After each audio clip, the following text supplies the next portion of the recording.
The story begins with the main character finding themselves reincarnated into a fantasy world. This new land, known as Asfiel, was filled with wonders and dangers alike. The streets bustled with activity, and above them, dragons soared through the skies. Magic flowed through the world like something out of a fairy tale, shaping lives and adventures. Brave adventurers set out on quests, wielding power and courage against unknown threats. In this vibrant and mystical realm, endless possibilities awaited. The boy found himself living in a world that seemed like a dream, the kind he had once imagined as a child. Surrounded by wonder and adventure, he embraced this new beginning as his second life. Everything felt magical and full of promise, yet an unspoken weight lingered, hinting that things would not remain so simple. Reality soon revealed its harsh side. Basic comforts were almost non-existent. Bathing was unheard of. Meals consisted of hard meat and crumbling bread, and the toilets relied on slimes to handle waste. What had seemed like a dream world quickly proved to be far tougher than he had imagined. Life in this new world lacked the conveniences he once took for granted. With no electricity, the civilization resembled something from the medieval era. As he lay in bed, he realized how comfortable his previous life had been in comparison. Deep down, he longed for a world that truly matched the life he desired. Suddenly, a burst of light engulfed the room, forcing him to shield his eyes. When he looked again, the door before him glowed with an otherworldly brilliance. Drawn to it, he approached, uncertain of what awaited on the other side. In that moment, he wondered what this strange phenomenon could mean. He discovered a unique ability known as Moongate Dimensional Travel. With this power, he could journey across countless worlds, each with its own wonders and dangers. Some were ruled by dinosaurs, others thrived as futuristic civilizations, and many more stretched beyond imagination. Among these endless possibilities, his path eventually led him to a place unlike any other. As he stepped through the portal, the scenery changed completely. Instead of a fantastical realm, he found himself in a quiet countryside village, surrounded by mountains. A familiar sign confirmed his suspicion it was Japan. Shock and confusion filled him as he realized he had arrived in the real world. The boy wandered into the quiet village, reflecting that it had been more than 10 years since he last saw a place like this, unsure if he would ever have the chance again. An elderly man noticed him, surprised by the unfamiliar face, and questioned his presence. Though caught off guard, the boy struggled to explain himself. Seeing his unease, the man kindly invited him to join for lunch, and soon they sat together, sharing a warm meal. While enjoying a simple meal, he realized how long it had been since he last tasted such food. Despite his unusual appearance, his Japanese flowed naturally, surprising those around him. He wondered if this ease of communication was the result of his skills. From then on, he began moving back and forth between Japan and the other world, living between the two realities. He soon realized an important detail about his ability. No living being other than himself could pass through the moon gate, but objects could freely cross between worlds. With this discovery, the potential for profit became clear. Though daily life in Asfiel was far from comfortable, he thought of ways to use this power to earn money, dreaming of even something as simple as affording a proper bath. He noticed the massive difference in value between the two worlds. In Japan, a single gold bar could buy a mansion, but in Asfiel, it was worth only a month's salary. Meanwhile, luxuries like cakes and spices were so rare in Asfiel that they could equal the price of a house. Realizing this imbalance, he devised a plan. By reselling Japanese goods in the other world, he could amass a fortune. In the village, he often received gratitude for his help, though he humbly brushed it off as nothing. Surrounded by elderly residents, his assistance was a great support to everyone. While thinking of ways to use his earnings, he decided that buying snacks would be a good start. Though he couldn't reveal his true intention of selling them in the other world, he resolved to begin his plan, setting things in motion with quiet determination. Alan presented unusual goods to Albert, a merchant. Surprised, Albert questioned where such items had come from, recognizing their uniqueness. When asked if they would appeal to nobles, Alan hinted at the possibilities. Though Albert admitted he lacked direct connections, he acknowledged that nobles would surely be captivated by these rare products, making them highly marketable. Albert explained that while selling to nobles wasn't impossible, it came with risks. Merchants followed unspoken rules, and bypassing them would draw unwanted attention. Among nobility, sweets carried more than just flavor. They symbolized wealth, and were even used as diplomatic tools. For that reason, nobles usually relied on trusted merchants to handle such dealings. Though reluctant to admit it, Albert acknowledged that his own shop was too small to manage such high-level trade. Albert admitted that, as a modest merchant, he couldn't compete with those who dealt directly with nobles. Alan seemed ready to look elsewhere but quickly shifted the conversation, presenting other items beyond sweets and asking only for Albert's opinion as a merchant. Just then, a familiar woman appeared, warmly greeting both Alan and Albert, surprised to see them together after so long. While visiting the marketplace, Alan and Albert ran into a woman who recognized them. She noticed Alan holding a brightly packaged foreign snack and asked about it. Curious, she wondered if Alan had started working as a merchant too. Alan admitted he wasn't officially one yet but had an interest in the trade. As the conversation went on, she suggested letting others try the unusual treat, while Albert grew flustered at the idea, feeling as though Alan was stepping into rival territory. When the foreign snacks were finally offered, the women eagerly tried them and were delighted by the taste. Excited, they quickly bought some and promised to spread the word to others. Alan received encouragement and support, though Albert muttered about the trouble caused by selling them so openly. By the end, Alan was left staring at the empty box in surprise. The snacks had completely sold out. After the snacks sold out, Alan proudly pointed out the success, crediting the village mothers for their help. He joked that if it had been chocolate, the profits would have been enormous. Offering the leftover chocolate as a gift of thanks, he quickly handed it to Albert before leaving. Watching him go, Albert couldn't help but wonder if Alan truly had a natural talent for business. Relaxing in a hot spring, he savored the warmth, realizing it had been a long time since he last enjoyed such comfort. Yet reality weighed heavily without a family register in Japan. He couldn't rent a house, secure a steady job, or escape his financial troubles. Even so, as he gazed ahead, a quiet determination surfaced. Despite the hardships, he still believed there was hope for a better future. Through his first attempts, he realized that goods from Japan could indeed find value in the other world. Still, he knew that selling simple sweets wouldn't make him rich overnight. The bigger challenge lay ahead, deciding what to trade next and how to navigate the complex rules. Merchants followed. With much left uncertain, he acknowledged that there was still a great deal to think about before moving forward. After a relaxing bath, he treated himself to a drink at a lively tavern, savoring the rich taste of alcohol from the other world. The moment felt luxurious, almost perfect, as he quietly enjoyed himself. But suddenly, the cheerful chatter died down. The room fell into silence, as the sound of the door opening echoed, drawing everyone's attention to the unexpected arrival. The tavern's silence was broken by the heavy steps of a striking figure. Whispers spread quickly. She was known as the Black Princess. Few had ever expected her to appear in such a small town. As Alan looked on, he recalled hearing that she, too, was a transferee from another world, and, like him, she was Japanese.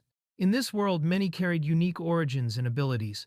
Some, like him, were reincarnated, born anew, while retaining memories of a previous life. Others were transferred, suddenly transported from another world without warning. Even in this small town, there were always at least a few individuals who shared such extraordinary backgrounds. Those who were reincarnated or transferred often gained abilities and strengths far beyond the norm, leading many to become adventurers or scholars of magic. Among them stood the Black Princess, a figure both admired and feared. She led the Dawn Moon Brigade, an all-female adventurer party renowned for their prowess. Not only was she striking in appearance, but her skill was undeniable, having defeated countless powerful monsters. For many, this was their first time seeing her in person, and her presence left a lasting impression. Alan quietly observed the atmosphere, noting how much respect and trust the Black Princess commanded among nobles and merchants.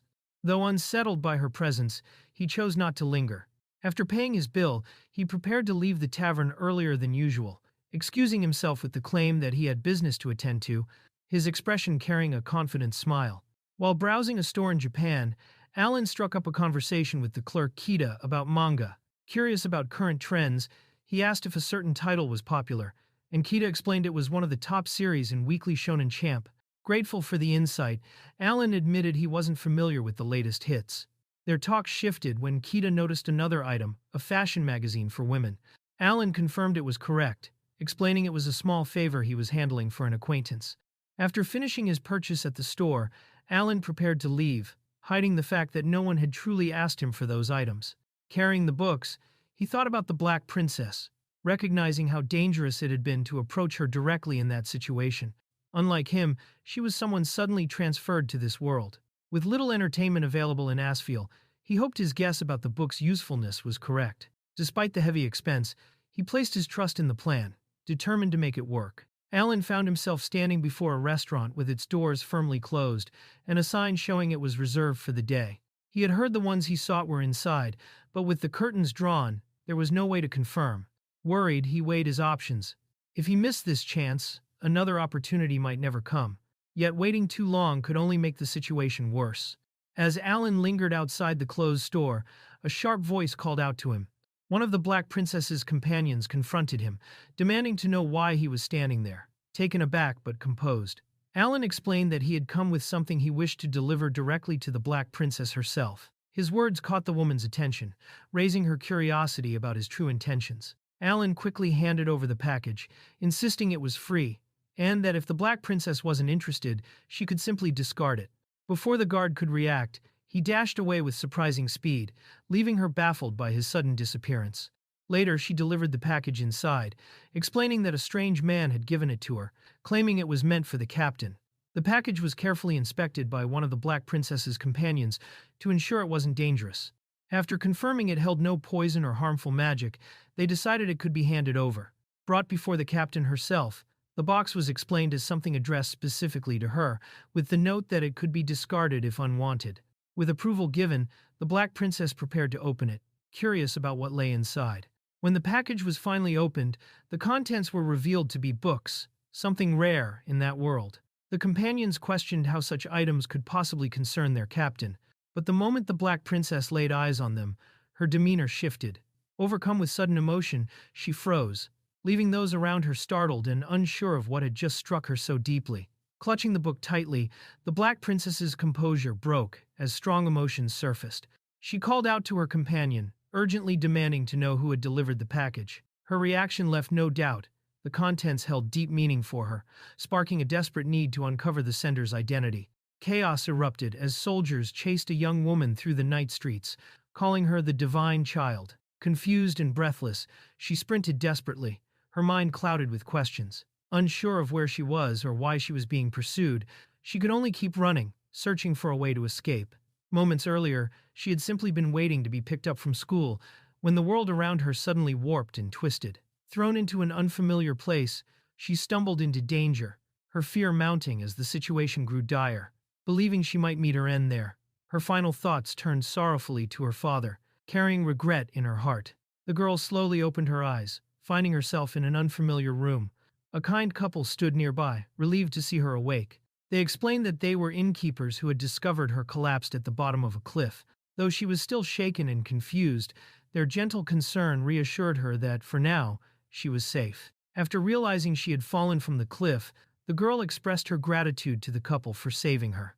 They modestly downplayed their role, but mentioned something unusual. Her survival was proof that she was a divine child. Confused by the term, she listened as they explained. A divine child was said to be a messenger from God, one who appeared from another world. Her black hair, they claimed, was the undeniable mark of this destiny.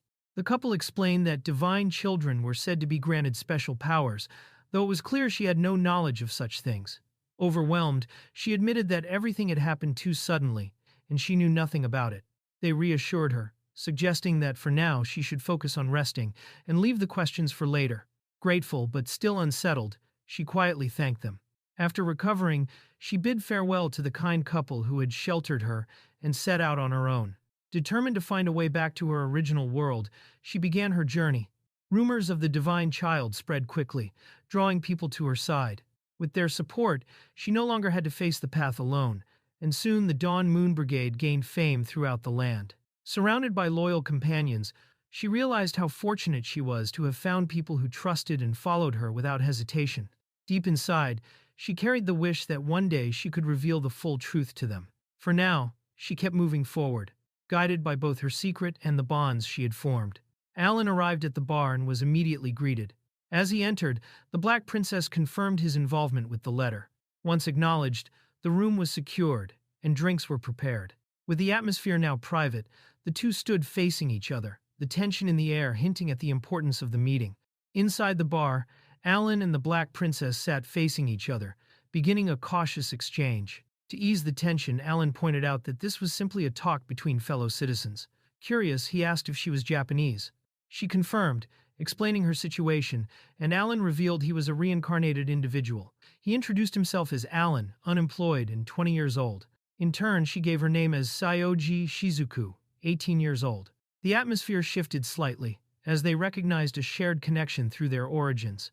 Alan asked about her original name, and the girl revealed it to be Shinjo Masato, explaining she had been an ordinary person who died at the age of 25. She quickly apologized for sharing what she thought were unnecessary details, but Alan reassured her that he didn't mind. He noted, however, that she didn't seem surprised when he mentioned the name Saioji.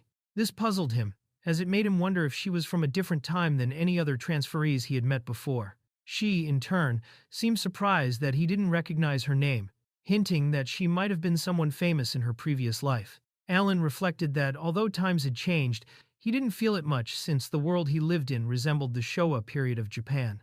He revealed that it had been 20 years since his death. This revelation startled Shizuku, who immediately asked if he could travel back to Japan. She grew hopeful, but Alan quickly clarified the truth. He explained that it was impossible for her to return to Japan, as no living beings other than himself could cross between worlds. With a heavy expression, she realized the harsh reality, while Alan apologized for giving her such false hope. Alan noticed her empty glass and casually offered to pour her something to drink. While she hesitated, pointing out the absence of the owner, Alan rummaged around and pulled out a bottle with a cheerful smile. He suggested it as an option, presenting it confidently, as if he had just thought of a good idea. She accepted the drink and took a cautious sip. The tea was unlike anything she had ever brewed at home, its taste, aroma, and overall sensation completely different. Despite the unfamiliarity, she found it delightful, savoring its unique flavor with a quiet sense of appreciation. He realized he had momentarily forgotten her true age, mistaking her maturity for someone older when she was still just a high school student. She opened up, feeling embarrassed for showing a vulnerable side of herself, but he reassured her with ease. Deep down, she longed for a way back to Japan, yet found comfort and happiness in the small connection they now shared. Memories of soba resurfaced, reminding him of his own tears when he first tasted it after reincarnation, a sentiment he knew she could understand. She agreed to become his sponsor, asking him to prepare the items she requested in return. He accepted, though reminded her of his lack of a family register and stable income, making some things difficult. She decided to send a letter, and then turned the conversation to his skills, asking if he was good at handling documents, suggesting she had something more in mind for him. The next morning, the captain gathered her group, introducing Alan as a new member joining them. While she vouched for his trustworthiness, some of the others were shocked, recognizing him as the strange man they had encountered the day before. Alan, feeling the tension, tried to greet them, though the atmosphere was sea. The group expressed concern about Alan joining, pointing out that he was a man and questioning if it was really acceptable. However, the captain remained firm in her decision, assigning him a role in managing supplies due to his ability to read and calculate. She entrusted Aina with the task of training him, though Alan's loud reaction revealed his complete shock at the unexpected responsibility. Alan reflected on how much effort it took to gain the captain's trust, admitting he never expected to actually join the brigade. Others noticed how unusually lively the captain seemed around him, something they hadn't seen before. Still, the idea of a man joining the Dawn Moon Brigade was considered extraordinary, almost unheard of. Alan was handed a catalog and realized the overwhelming workload involved. He asked if all of it had been managed by a single person until now, and Aina confirmed it had. She explained that aside from the captain, she was the only one capable of handling calculations, leaving her with no choice but to manage everything herself. Aina decided to check the stock herself and instructed Alan to handle the supply run, reassuring him that merchants would give fair prices if he mentioned the brigade's name. Alan agreed, and before leaving, he expressed concern, telling her not to overwork. Aina gave him a small wave as he went on his way. Alan walked through the busy streets, lost in thought. He hadn't expected to join the Dawn Moon Brigade, yet now he found himself part of it. The idea of becoming their merchant crossed his mind, imagining the opportunities it could bring, even dealings with nobles. Despite his doubts, he knew he needed to prove himself, to show results, and gain acceptance as a true member of the group. Just as he resolved this within himself, someone suddenly called out his name. Word of Alan's involvement with the Dawn Moon Brigade spread quickly, reaching even the local housewives. They excitedly questioned him, linking his position to rumors of a relationship with the Black Princess. Though flustered, Alan brushed it off, insisting he was nothing more than an extra, someone whose trade had simply caught her interest. Still, the weight of the rumors lingered in the air, beyond his control.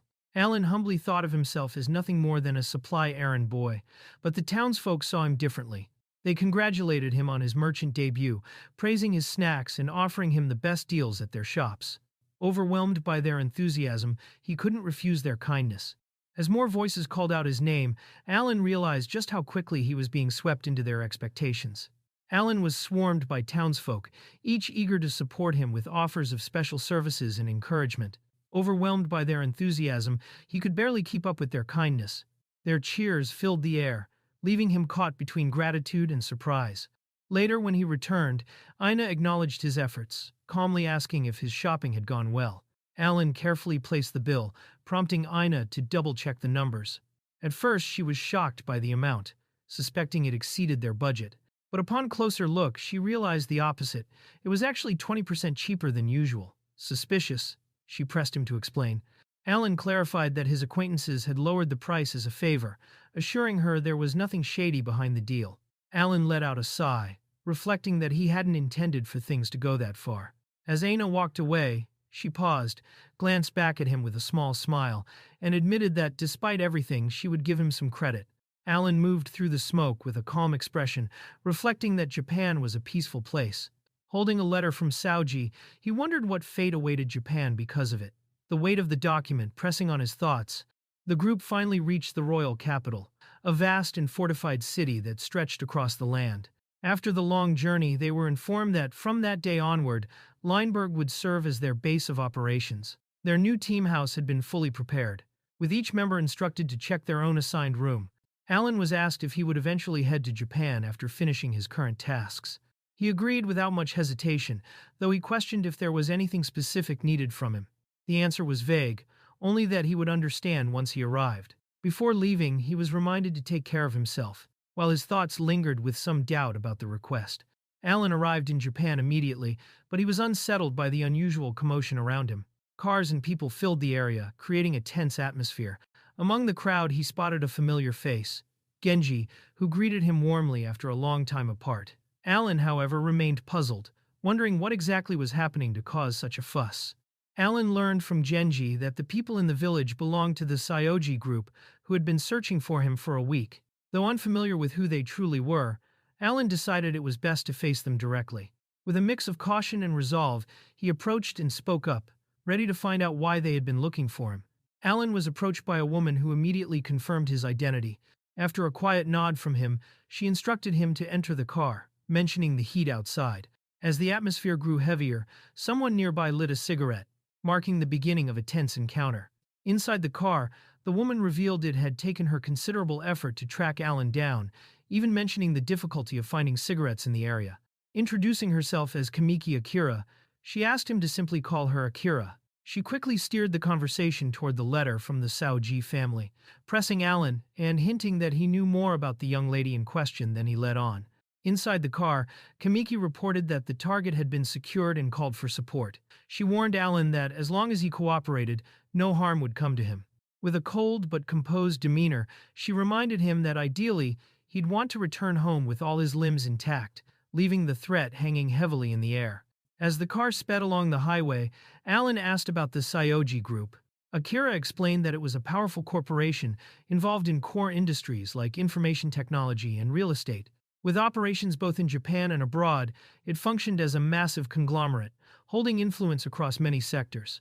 The Saioji family was originally one of the wealthiest in Tokyo, and their influence grew under the leadership of Ryugen Saioji. The Kamiki family, including Akira, had served them for generations. Akira herself had been close to the young lady since her middle school years, later working full-time at the Saioji household. She recalled how the young lady favored her tea, always saying it was the best. Akira served tea to the young lady, who complimented her, insisting there was no need for formality when it was just the two of them. Their closeness was clear, as the young lady casually asked if Akira had recorded a show called Yume Koi. When Akira confirmed, the young lady suggested they watch it together that night, since Akira would now be staying permanently. Akira agreed with a warm smile, happy to fulfill her mistress's request. As Akira prepared for Shizuku's return, she noticed the noise outside growing louder. A servant rushed in with urgent news. Shizuku had gone missing. The shock hit Akira immediately, causing her to drop the tray she was holding, shattering everything to the floor. It had all happened so suddenly. Chaos erupted as everyone demanded answers about Shizuku's disappearance. Questions flew about the guard's failure and the possibility of a mistake. Akira rushed to the security room and checked the camera footage. The recording showed Shizuku standing in the courtyard, but in an instant she was gone, vanished without a trace. Akira explained that the search for the missing young lady had continued across the world, with expert teams dispatched but no results. Despite the efforts, no clues were ever found except for Alan himself. Admitting to having deceived him earlier, Akira apologized, then firmly stated that it was now Alan's turn to explain everything. Alan was escorted into a large building, surprised to see such a modern structure near Akane village. He was led to a room where a man stood by the window, waiting. The escort announced that Alan had been brought before Chairman Ryugen. The man turned slightly, asking if Alan was indeed who he claimed to be. Alan confirmed with a calm yes. Chairman Ryugen observed Alan closely, noting that he matched the description from his daughter's letter.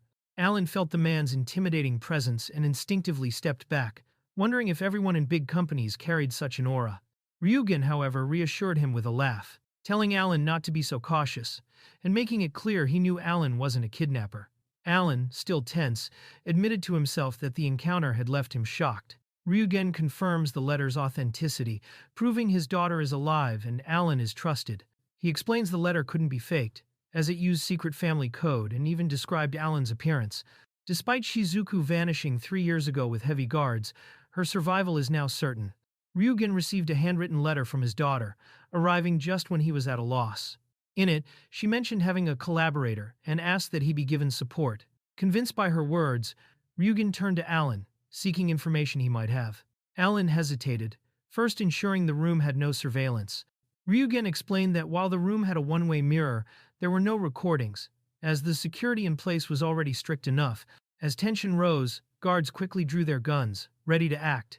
Ryugen intervened, ordering them to lower their weapons. In response, Alan revealed his power, conjuring a glowing gate before their eyes. The sudden manifestation stunned everyone present, leaving them speechless at the sight. Alan revealed that the gate he created connected directly to another world, where Ryugen's daughter resided.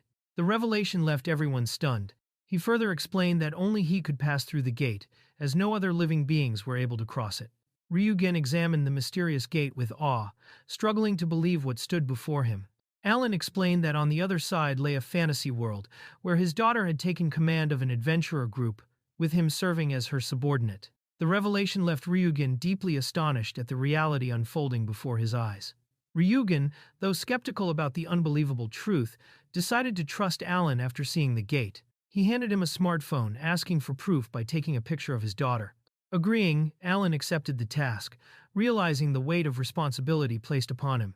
Ryugen acknowledged that while Alan's intentions were uncertain, the authenticity of the letter was undeniable. Grateful, he thanked Alan and asked him to deliver his regards to his daughter. Alan agreed, sealing the trust with a firm handshake. Shizuku calmly asked Alan if he had met her father. Alan recalled his surprise at Ryugen traveling to the countryside himself, noting how many people had come to the village where he was staying. Shizuku accepted this, remembering her position as successor at that time. Alan then explained that Ryugen had given him a smartphone, requesting Shizuku's photo as evidence. Shizuku borrowed the device and quickly showed her familiarity with it, confirming Alan's suspicion. A recorded message from her father played, addressing Shizuku directly and acknowledging her survival. The message carried a personal and reassuring tone, which made her smile, recognizing it as just like her father. Alan, meanwhile, marveled at the device's picture quality, surprised by its clarity. Shizuku held the phone tightly, moved by the message, her eyes soft with emotion. Alan quietly reflected that it had been rude to watch. Later, Shizuku walked through the halls, wondering where Alan had gone, intending to return the phone to him. Alan reunited with the group just as everyone had gathered, and they excitedly mentioned the smartphone. The team prepared to take photos together, calling others to join in. Shizuku, a bit surprised by the situation, was pulled into the moment as everyone insisted she be part of it too. Alan held up the smartphone, counting down before snapping the picture. The group lined up together with Shizuku in the center, posed as the device captured their image, marking a cheerful moment for everyone. Alan was slowly adjusting to the group, though he still felt distant from some members. Shizuku reminded him that he also needed to get used to their new base of operations. She then mentioned the Royal Capital Bazaar, a massive weekly gathering where merchants from across the country sold rare items, sparking Alan's curiosity.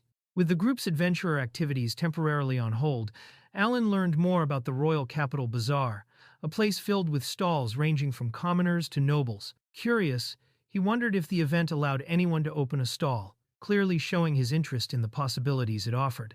Alan received the application form for the Royal Capital Bazaar, but found himself unsure of what to sell. While he pondered, the girls Lazuli, Ryuka, and Camille returned and immediately noticed his distracted state, curious about what he was up to.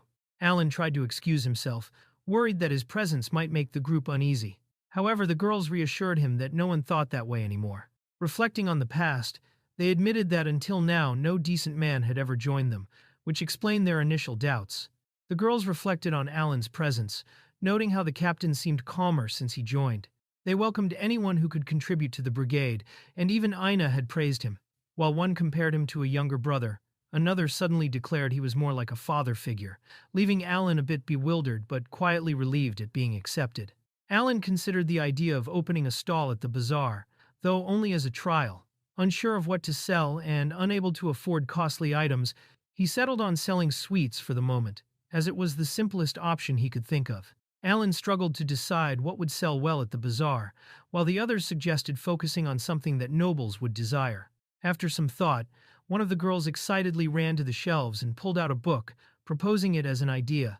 The group showed excitement over the book the captain recommended, enjoying the idea of reading more and even learning Japanese through it. Alan realized entertainment items could be a good option, though books might be costly. Seeing their disappointment, he agreed to stock at least a few, which instantly lifted their spirits. Alan reflected on the promise made, knowing it would lead to complications.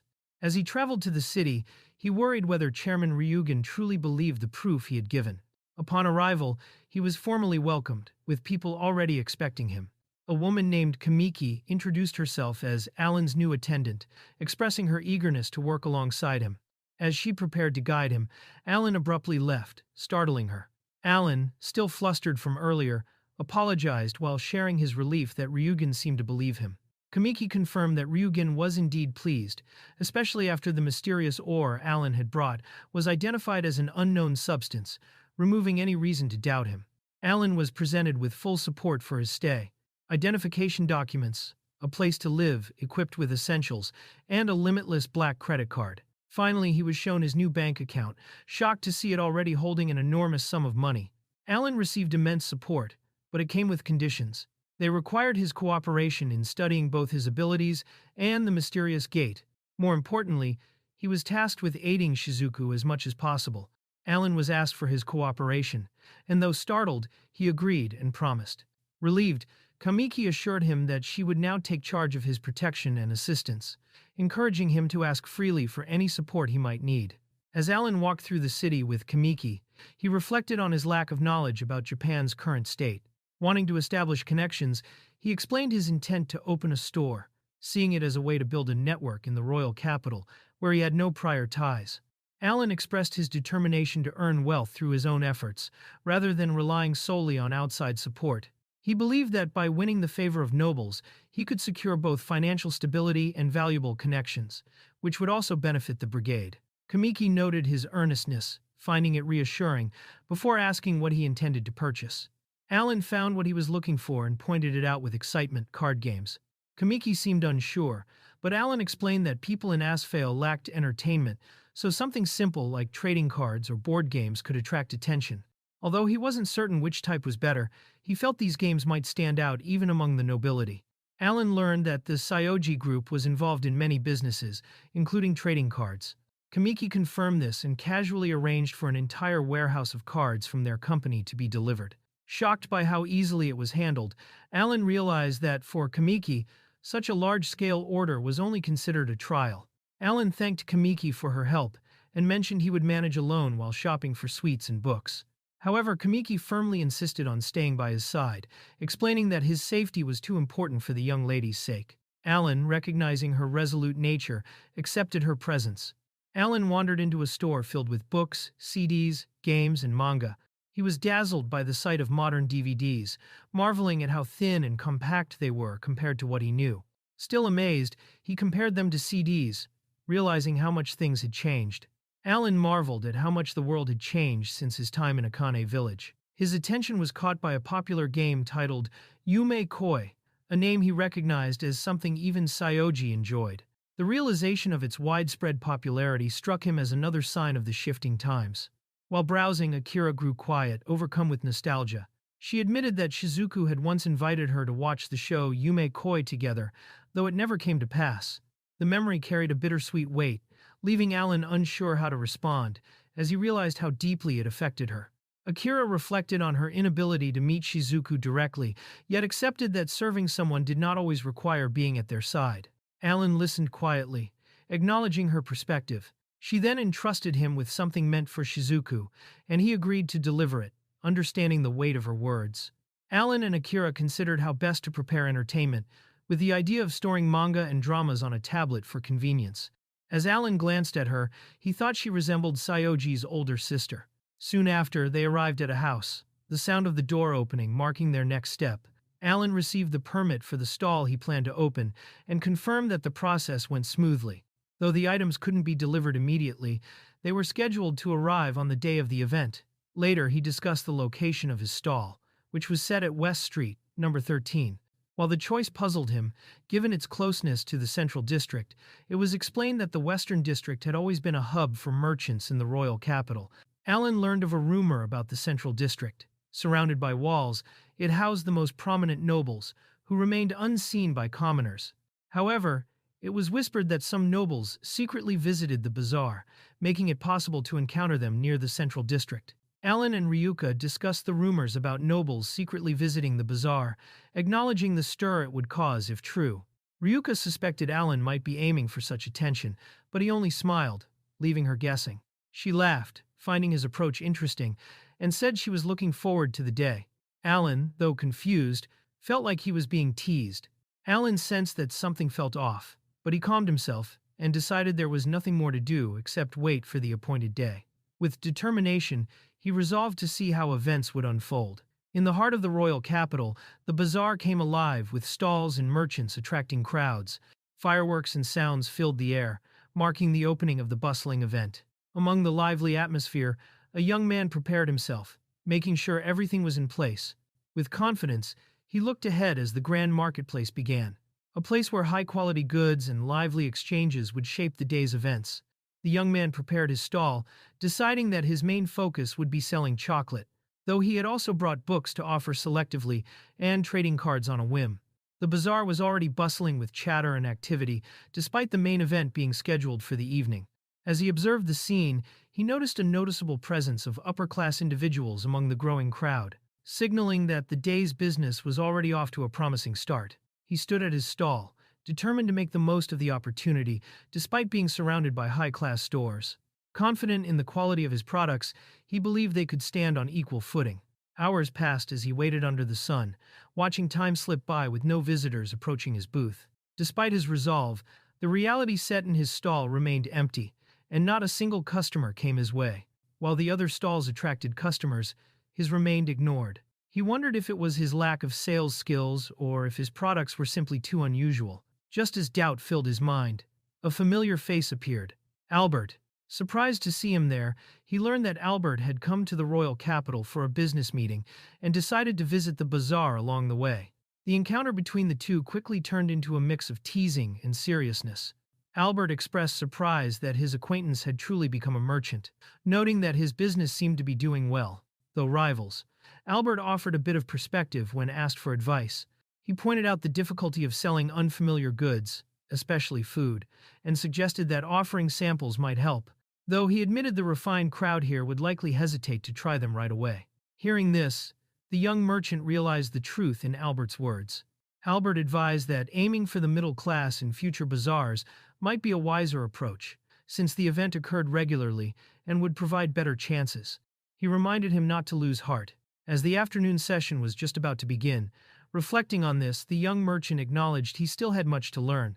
Yet, Albert reassured him, stating that the true pillars of business were product quality and trust values he believed his rival already possessed.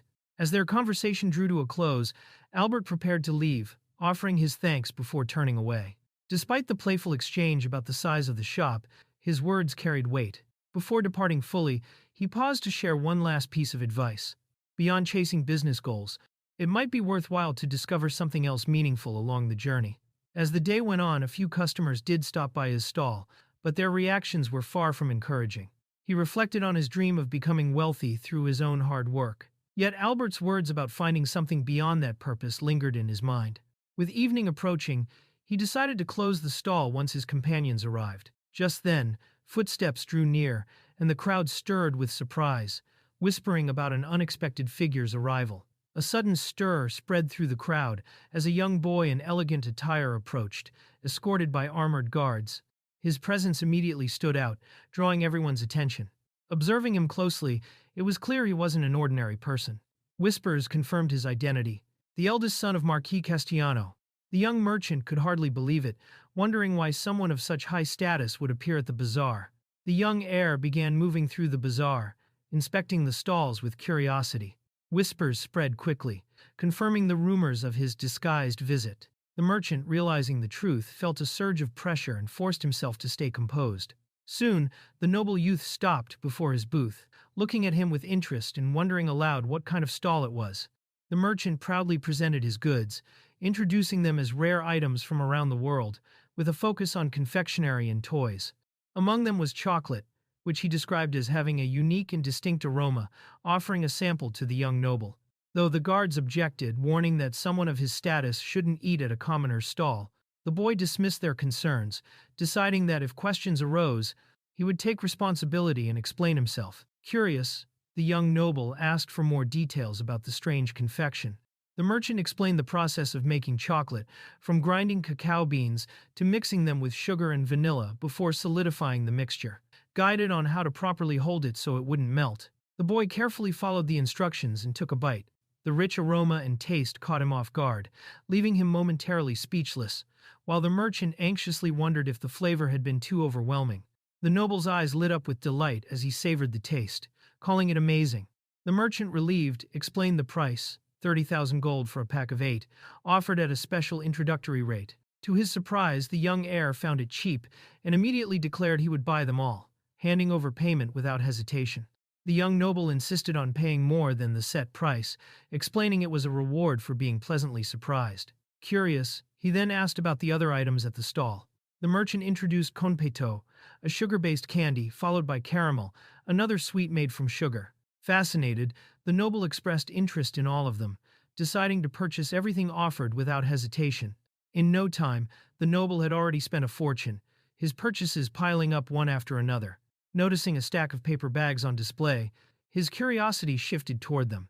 The merchant explained that they contained trading cards, packs of 5 random cards, used in a game where players build decks of 40 and battle each other, with the rules written inside the booklet.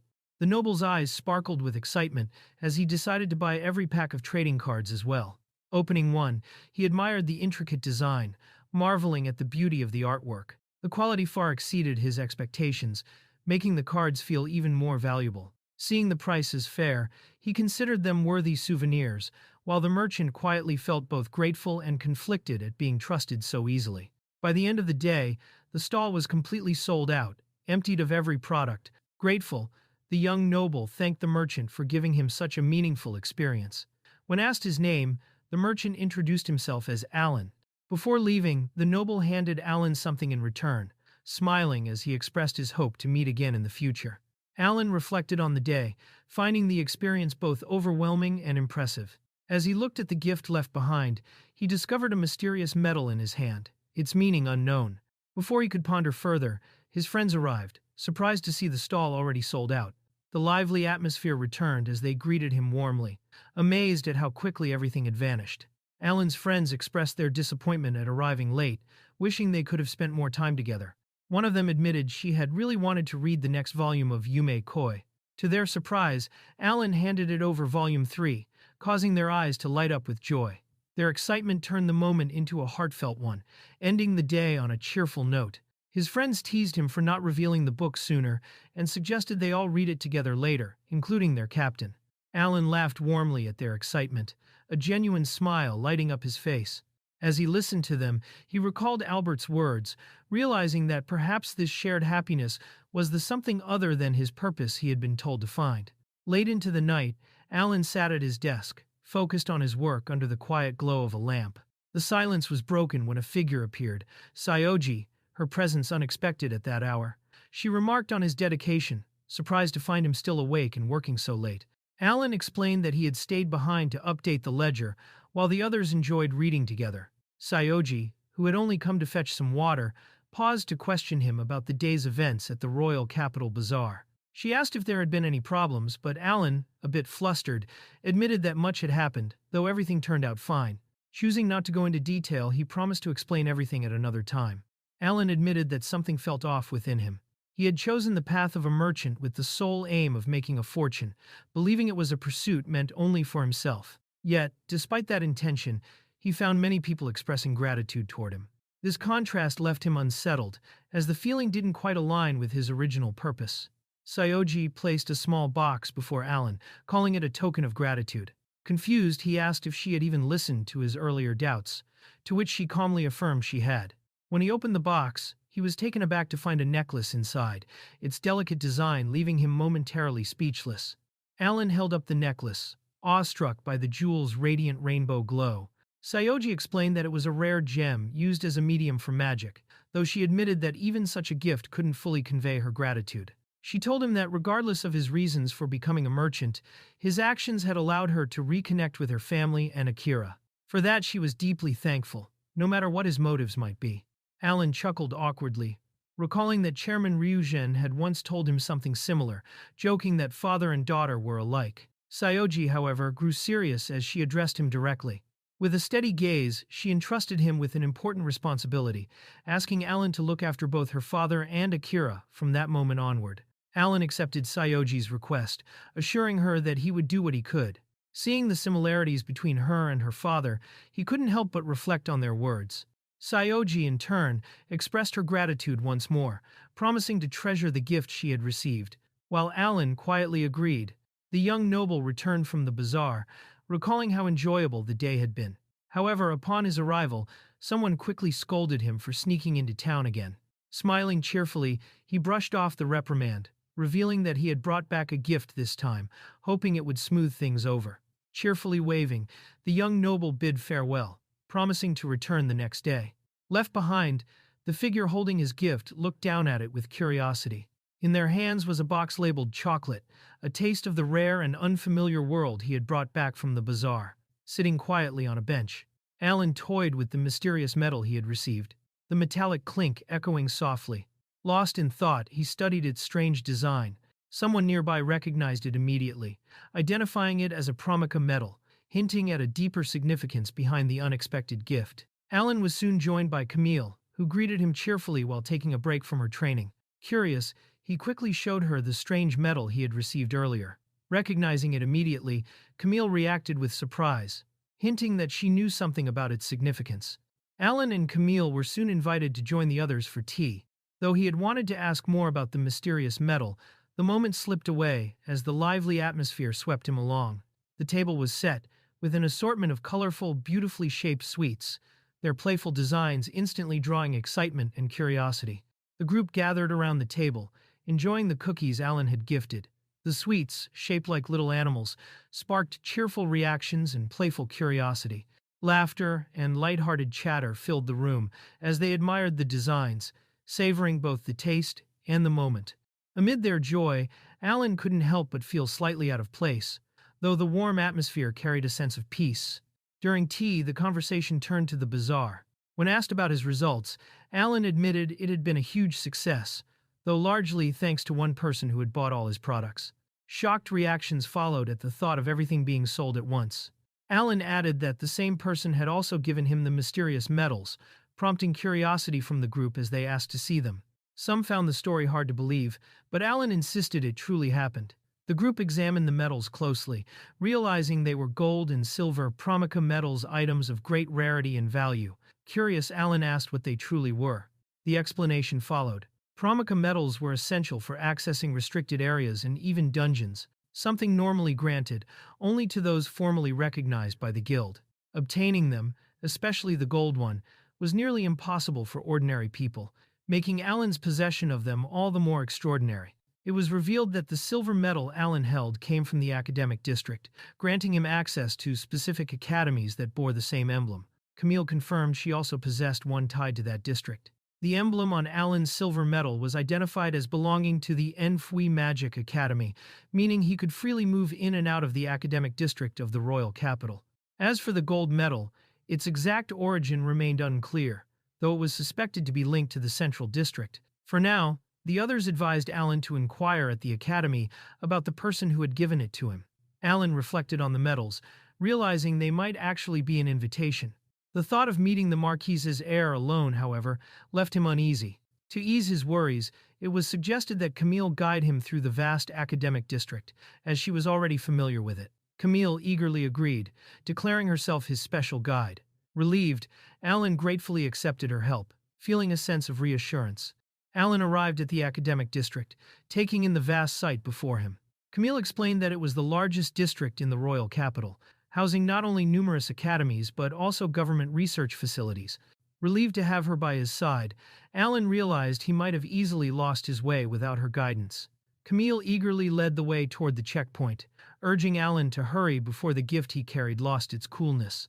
Following her, Alan presented the medal to the guards at the gate, which granted them passage without issue.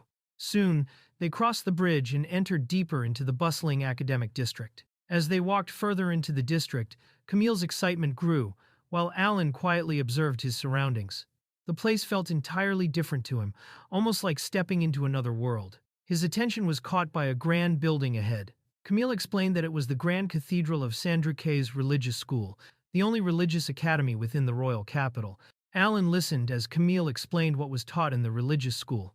The curriculum covered medical techniques, holy magic, and healing magic, with healing requiring especially advanced training. She mentioned that Nana, the vice leader, was also a graduate of such a school. Not only that, but Nana was capable of using both holy and healing magic, an incredibly rare skill set.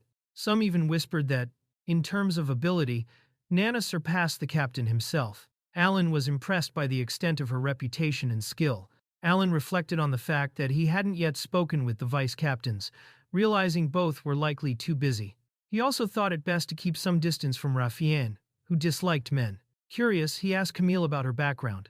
She revealed that she had attended Leotal Magic Academy, a lower-class school for commoners. This surprised Alan, as he hadn't realized there was a hierarchy within the academies. Camille explained that magic power and aptitude were often inherited, which is why nobles attended prestigious high-class academies, unlike commoners who went to lower-class schools. The N5 Academy they were headed to was one of the most elite, designed to strengthen the bloodlines of powerful sorcerers, so even stronger generations could emerge. This system was the foundation of how the Canalese kingdom had flourished. Alan noted how it felt like a form of magic supremacy, though it didn't feel entirely real to him. Camille then pointed out that the academy was now in sight. Alan and Camille finally arrived at the N5 Magic Academy, its grand structure towering like a massive castle. Alan marveled at the sheer size of everything around them. At the gate, he presented his Promika medal and asked if his companion could also be allowed inside. The guard confirmed it was possible and instructed Alan to show his right hand, preparing a glowing band to grant access. Alan was given a magical item for security purposes, a device meant to monitor his actions within the academy. He was warned that any reckless behavior would summon the guards immediately. As he walked alongside Camille, he couldn't help but be impressed by the vast difference between this place and his former surroundings in Lyathal. Soon, Camille pointed out the famous Lion Dormitory, a grand building reserved traditionally for royals, a symbol of prestige and heritage within the academy. As they walked through the academy grounds, Alan asked about the person they were supposed to meet. Camille revealed that it was Ray Castellano, the same noble who had visited Alan's stall at the Bazaar. Hearing the name, Camille suddenly froze in her tracks, her expression shifting as if struck by a wave of unease.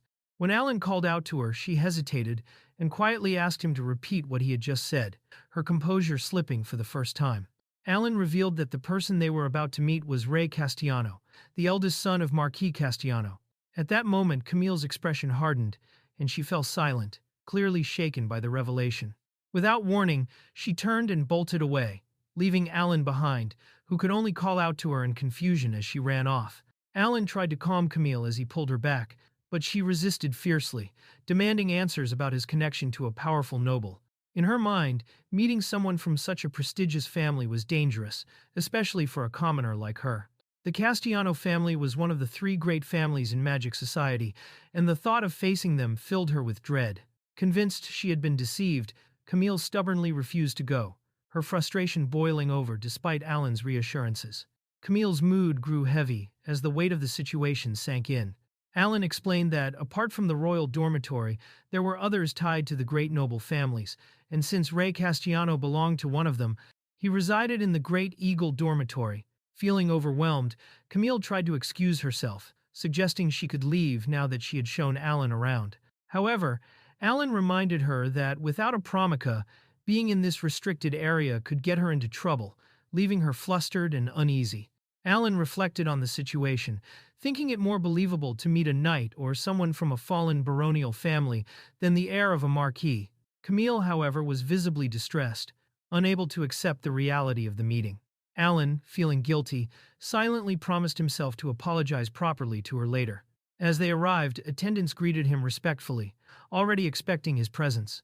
He was asked to wait in a room until Lord Ray's return, the atmosphere making it clear how significant this encounter truly was. Inside the waiting room, Alan noticed Camille looking pale and uneasy, her composure slipping under the pressure of the situation. Though she tried to reassure him that she was fine, it was clear she was overwhelmed, almost as if her spirit had momentarily left her body. Alan watched her with concern, uncertain if she could endure much more of this tension. Just then, the sound of the door unlocking signaled the arrival of the person they had been waiting for. Ray warmly greeted Alan, mentioning that it had been some time since they last met at the Bazaar. Alan responded with gratitude, thanking him for the invitation. Ray reassured him with a relaxed demeanor, reminding Alan that there was no need to be so tense since it was he who extended the invitation. As Ray spoke confidently, the atmosphere shifted, and Alan felt the weight of the encounter settle in, while Camille remained quietly tense beside him. As tension filled the room, one of the nobles curiously asked about Alan's identity. Ray casually introduced him in a light-hearted manner, referring to him as a friend, though his tone carried a hint of uncertainty. Alan, caught off guard by the remark, could only stand silently, his expression stiff as he tried to process the unexpected introduction. Alan quickly realized he was the only one under the sharp glare of the noble girl. Sweat formed as unease grew within him, wondering if he had done something wrong. Desperately, he glanced toward Camille for support, but she made it clear with her expression that helping him in this situation was impossible. During the meeting, a special gift was presented. Sweets prepared specifically for the occasion, not usually available in shops due to storage issues. Alan accepted them with curiosity, asking if they needed to be sliced, only to be told they were already portioned and ready. In no time, everything was neatly arranged and prepared for sharing. A fruit tart, highly recommended by Akira, was brought out, its vibrant colors shining like jewels. Alan was delighted, clearly enjoying the treat, while the others noted how special it truly was. Yet, not everyone at the table shared the same enthusiasm. Camille, in particular, appeared uneasy, her condition contrasting sharply with the lively atmosphere. Rey Castellano finally introduced himself, explaining that he was in his first year of junior high at the academy. Sitting beside him was his cousin, Chrysalacia, who also gave her name. Ray expressed how glad he was to see his guests enjoy the sweets, feeling that it made all the effort worthwhile. His cheerful words contrasted with Chris's calmer demeanor, as she reminded him not to overdo it. Despite his status as the heir of a marquis family, his playful casual nature stood out, showing how he always tried to act cool in his own way. Ray pointed out that Chris hadn't revealed her full name yet, implying she was hiding something. He explained that unlike commoners, who only had given names, nobles carried both a given name and a family name. That distinction meant Chris still held another name she hadn't shared. Hearing this revelation, Alan was shocked, realizing there was more to Chris's identity than she had let on. At last, Chris revealed her true identity. She declared her full name, Chris Elisa Cainlisi, and admitted she was none other than the princess of the kingdom. Alan was struck with shock upon realizing Chris's true identity. She wasn't just anyone, she was part of the royal family. More specifically, she was Chris Irisa Cainlisi, the second princess of the kingdom.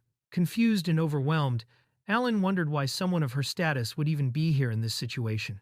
Chris's father came from a family tied to the Castellano lineage, and his extraordinary magical power earned him a place in the royal family through marriage. Because of this, Chris, though from a branch family, also held the right to royal succession. The reason was simple: she was the awakened one of the royal bloodline, her magic power surpassing even that of the former kings. Ray explained that even among commoners, there were those born with immense magical power, regardless of lineage. He then turned his gaze directly at Alan, making it clear with a confident smile. Alan was one of those rare individuals. The realization left Alan tense and uneasy as Ray's words echoed in his mind. According to the teachings of the Zain religion, the awakened ones were considered divine children chosen by the Creator God. Their perception and awareness far exceeded that of ordinary people. Ray admitted that his request might have been unreasonable, but he strongly wanted Alan to meet Chris. Alan, reflecting on the conversation, realized the princess was likely also a reincarnated person. With that, he concluded that the day's encounters and revelations had all been deliberately planned. Alan felt conflicted, realizing he couldn't remain silent when it came to dealing with nobles, yet uncertain of what he should do. Chris calmly pointed out that being an awakened one didn't automatically make someone special. Ray's situation, she explained, stemmed from accusations that weren't made without reason. She reminded Alan that reincarnated individuals were rare, and even those with strength usually only held power comparable to a viscount. With her sharp gaze, she questioned whether she was mistaken in this reasoning, leaving Alan to reflect deeply on her words. Ray quietly acknowledged Chris's words, realizing she was right. Despite their youthful appearances, neither of them seemed like ordinary children at all. The atmosphere carried a maturity far beyond their age, leaving Alan with the impression that he was dealing with individuals who stood on a completely different level. As the meeting came to an end, farewells were exchanged, and everyone began to leave. Camille, however, suddenly appeared unsteady, her body swaying as dizziness overcame her. She excused herself, saying she needed fresh air, and stepped outside. Watching her leave, Alan couldn't help but worry, wondering if she was truly all right. Inside the quiet room, Camille sat in silence until Alan entered, closing the door behind him. Gathering her resolve, she asked if they could talk for a while. Alan agreed without hesitation, admitting that he too had something he wished to discuss with her, addressing her respectfully as a princess. Alan found himself nervous, standing face to face with the princess in silence. Breaking the tension, she asked him to lift his bangs. Confused but complying, he brushed his hair aside, revealing his full face, leaving both of them caught in an unexpected moment. The princess grew more excited, insisting Alan lift his bangs again. The moment he did, she compared him to Hakuba Ise, her idol and a character from the social game Wonder Stage. To her, Alan wasn't just similar, she was convinced he was Hakuba's very reincarnation. Alan, however, was left bewildered, struggling to understand how he could possibly resemble a character from a game. The princess grew emotional as she listed Alan's similarities to Hakuba: his height, golden hair, emerald eyes, and even the tone of his voice. To her, everything matched perfectly. Overwhelmed, she reflected on her journey so far, realizing that it had all led to this moment. Something within her stirred deeply, as if a long-awaited connection had finally been made. At the university, a second-year student named Sakakihabara Yui proudly showed off an Ida bag she had prepared for an upcoming concert. Her friends quickly recognized the featured character Hakuba Kyun, whose new outfit, gacha, and event had just been released. Yui, however, worried about balancing her part-time job shifts with grinding for the event, since she had already spent her money on live shows. Her friends, used to her obsession, remarked that she hadn't changed at all, while another suggested putting thoughts of college aside for now. Yui's daily life revolved entirely around her idol. She lived frugally, often saving money by eating simple meals, but felt her days were fulfilling as long as they were tied to supporting him. Surrounded by friends who supported her small sacrifices, her routine felt steady and rewarding. However, that seemingly ordinary and happy life suddenly came to an abrupt end, marking the beginning of an unexpected turn in her fate. Chris revealed that, in exchange for gaining wealth, talent, and beauty, she had to give up Hakuba Kyun's existence. The idol she cherished now lived only in her heart, leaving her with painful memories of those days. Overcome with emotion, she admitted how difficult it had been, yet reassured herself and others that she was fine now, even if her voice and body still trembled from the weight of it all. Chris insisted that meeting someone who resembled Hakuba Kyun in this world must have been fate, even if it meant being sent to another world. Alan tried to deny the comparison, but before he could fully explain, the tension between them caused Chris to stumble forward, and the two ended up falling together in a clumsy, unexpected moment. Alan landed on the ground with Chris falling on top of him, leaving him startled. Before he could recover, Chris leaned closer with an unusual intensity in her eyes, telling him to stay still. Her sudden shift in behavior left Alan uneasy, wondering if she had just flipped into a strange new mood. Chris's sudden intensity overwhelmed Alan as she pushed him down, insisting there was nothing to worry about. He panicked, realizing how dangerous the situation was, especially with a princess acting this way in such a place. Despite being a reincarnated person himself, he was shocked at her sheer strength, unable to free himself no matter how hard he tried. With the room being soundproof, his cries for help would never be heard, leaving him trapped and powerless. Chris, flustered yet determined, declared that while she had no real experience, her training was flawless. With a strange intensity, she urged Alan to stop resisting, claiming it would all be over quickly if he just distracted himself. Alan, pinned beneath her, could only groan in distress, his body trembling as the situation escalated beyond his control, ending with him completely overpowered. Chris suddenly lost her balance and collapsed on top of Alan, leaving both of them startled. Before anything else could happen, Camille rushed in and witnessed the scene, her shocked voice echoing through the room. Dizzy and overwhelmed, Chris fainted soon after. Later, Chris bowed deeply in apology, ashamed of having lost control. Alan, though confused by the turn of events, felt relieved that Camille had been there to intervene. He couldn't help but wonder what might have happened had he been left alone in such a situation. Alan asked Sakakibara whether she had been reincarnated or transferred into this world, noting that her earlier words sounded more like a sudden transfer. Sakakibara clarified that, in her case, it felt more like possession. Unlike full reincarnation, only her consciousness had crossed over, merging her memories and personality with Chris, effectively binding the two together. Sakakibara explained that her current personality felt like a blend of her own consciousness with Chris's, essentially creating a single identity from both. This unique fusion gave rise to what she called the strongest otaku girl in the kingdom.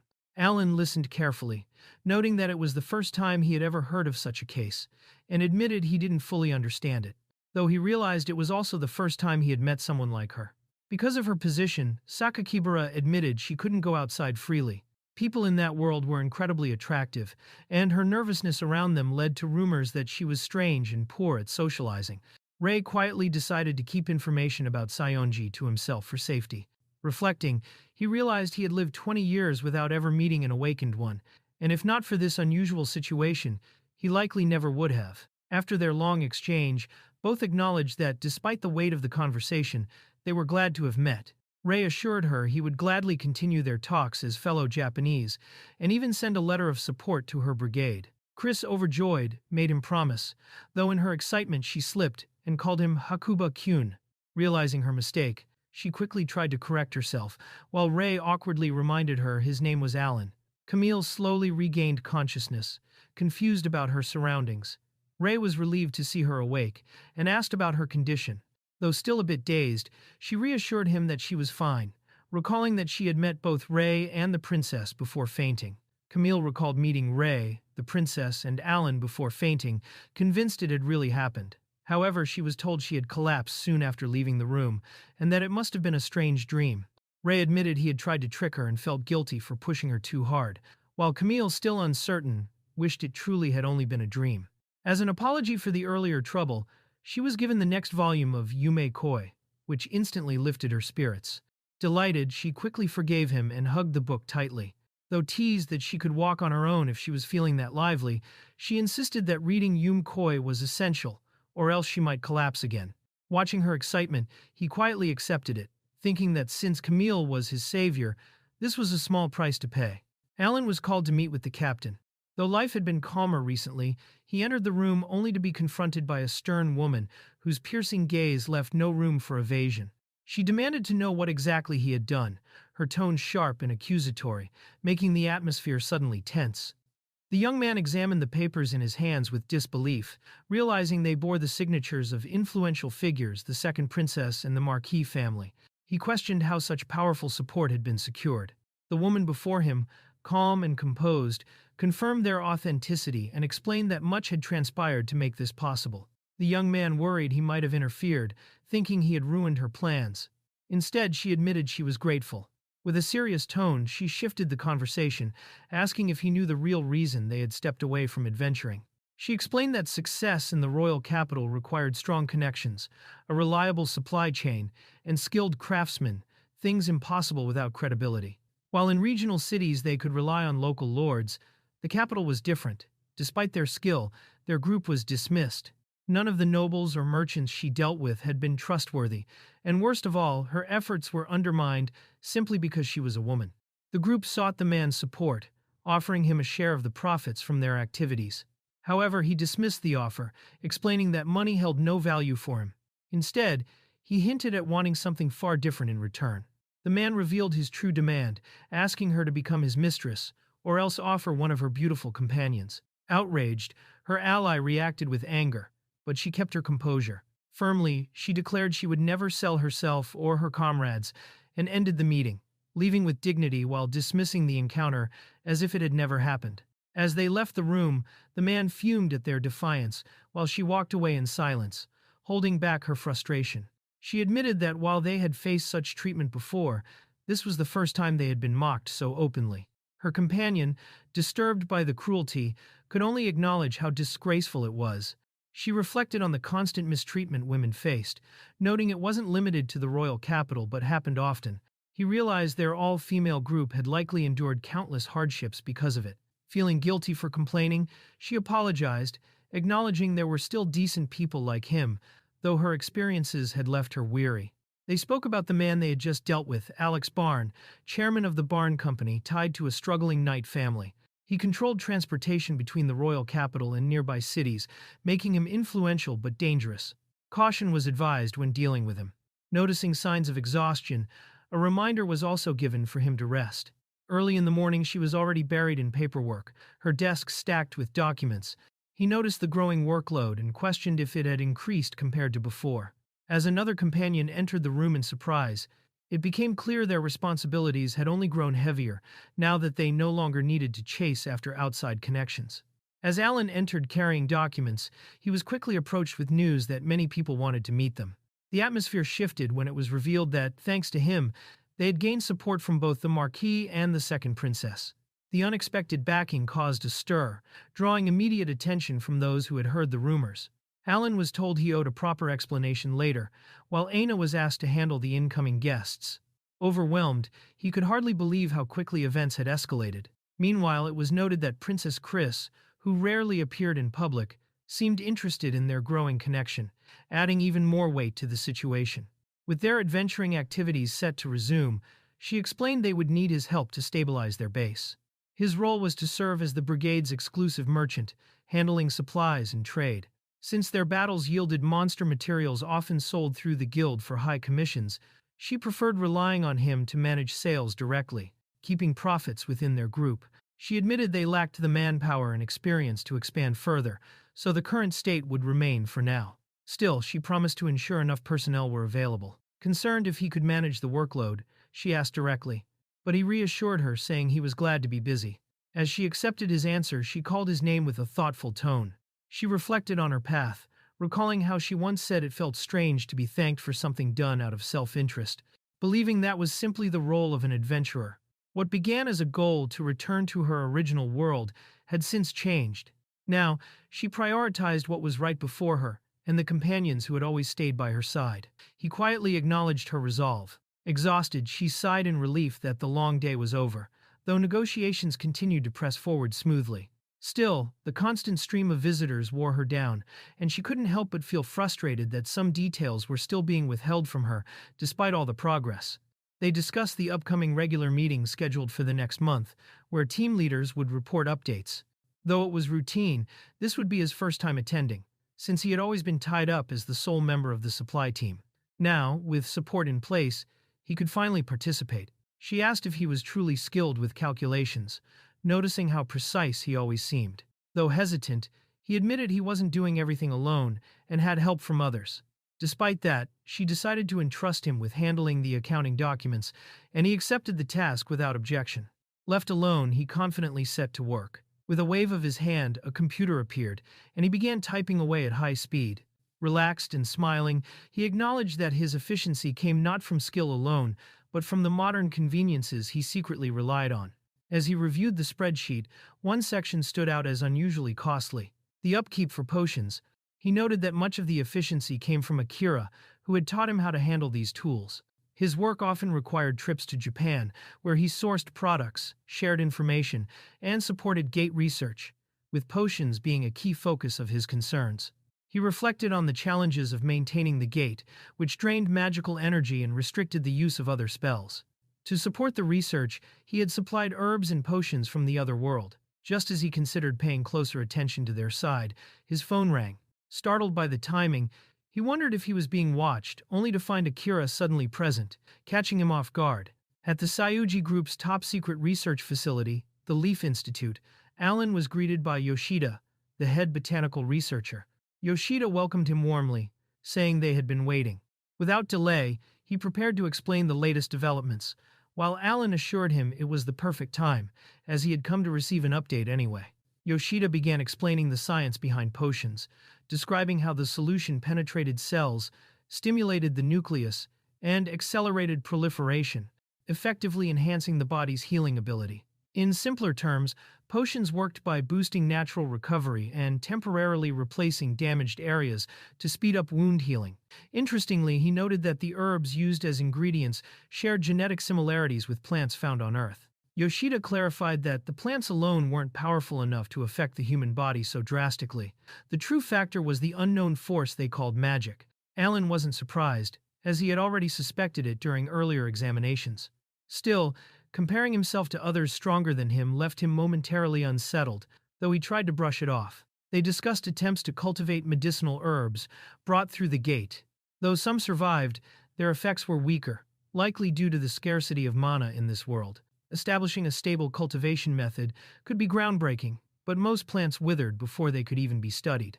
Yoshida wondered if the real challenge lay not just in mana shortage, but perhaps in an opposite factor yet to be understood.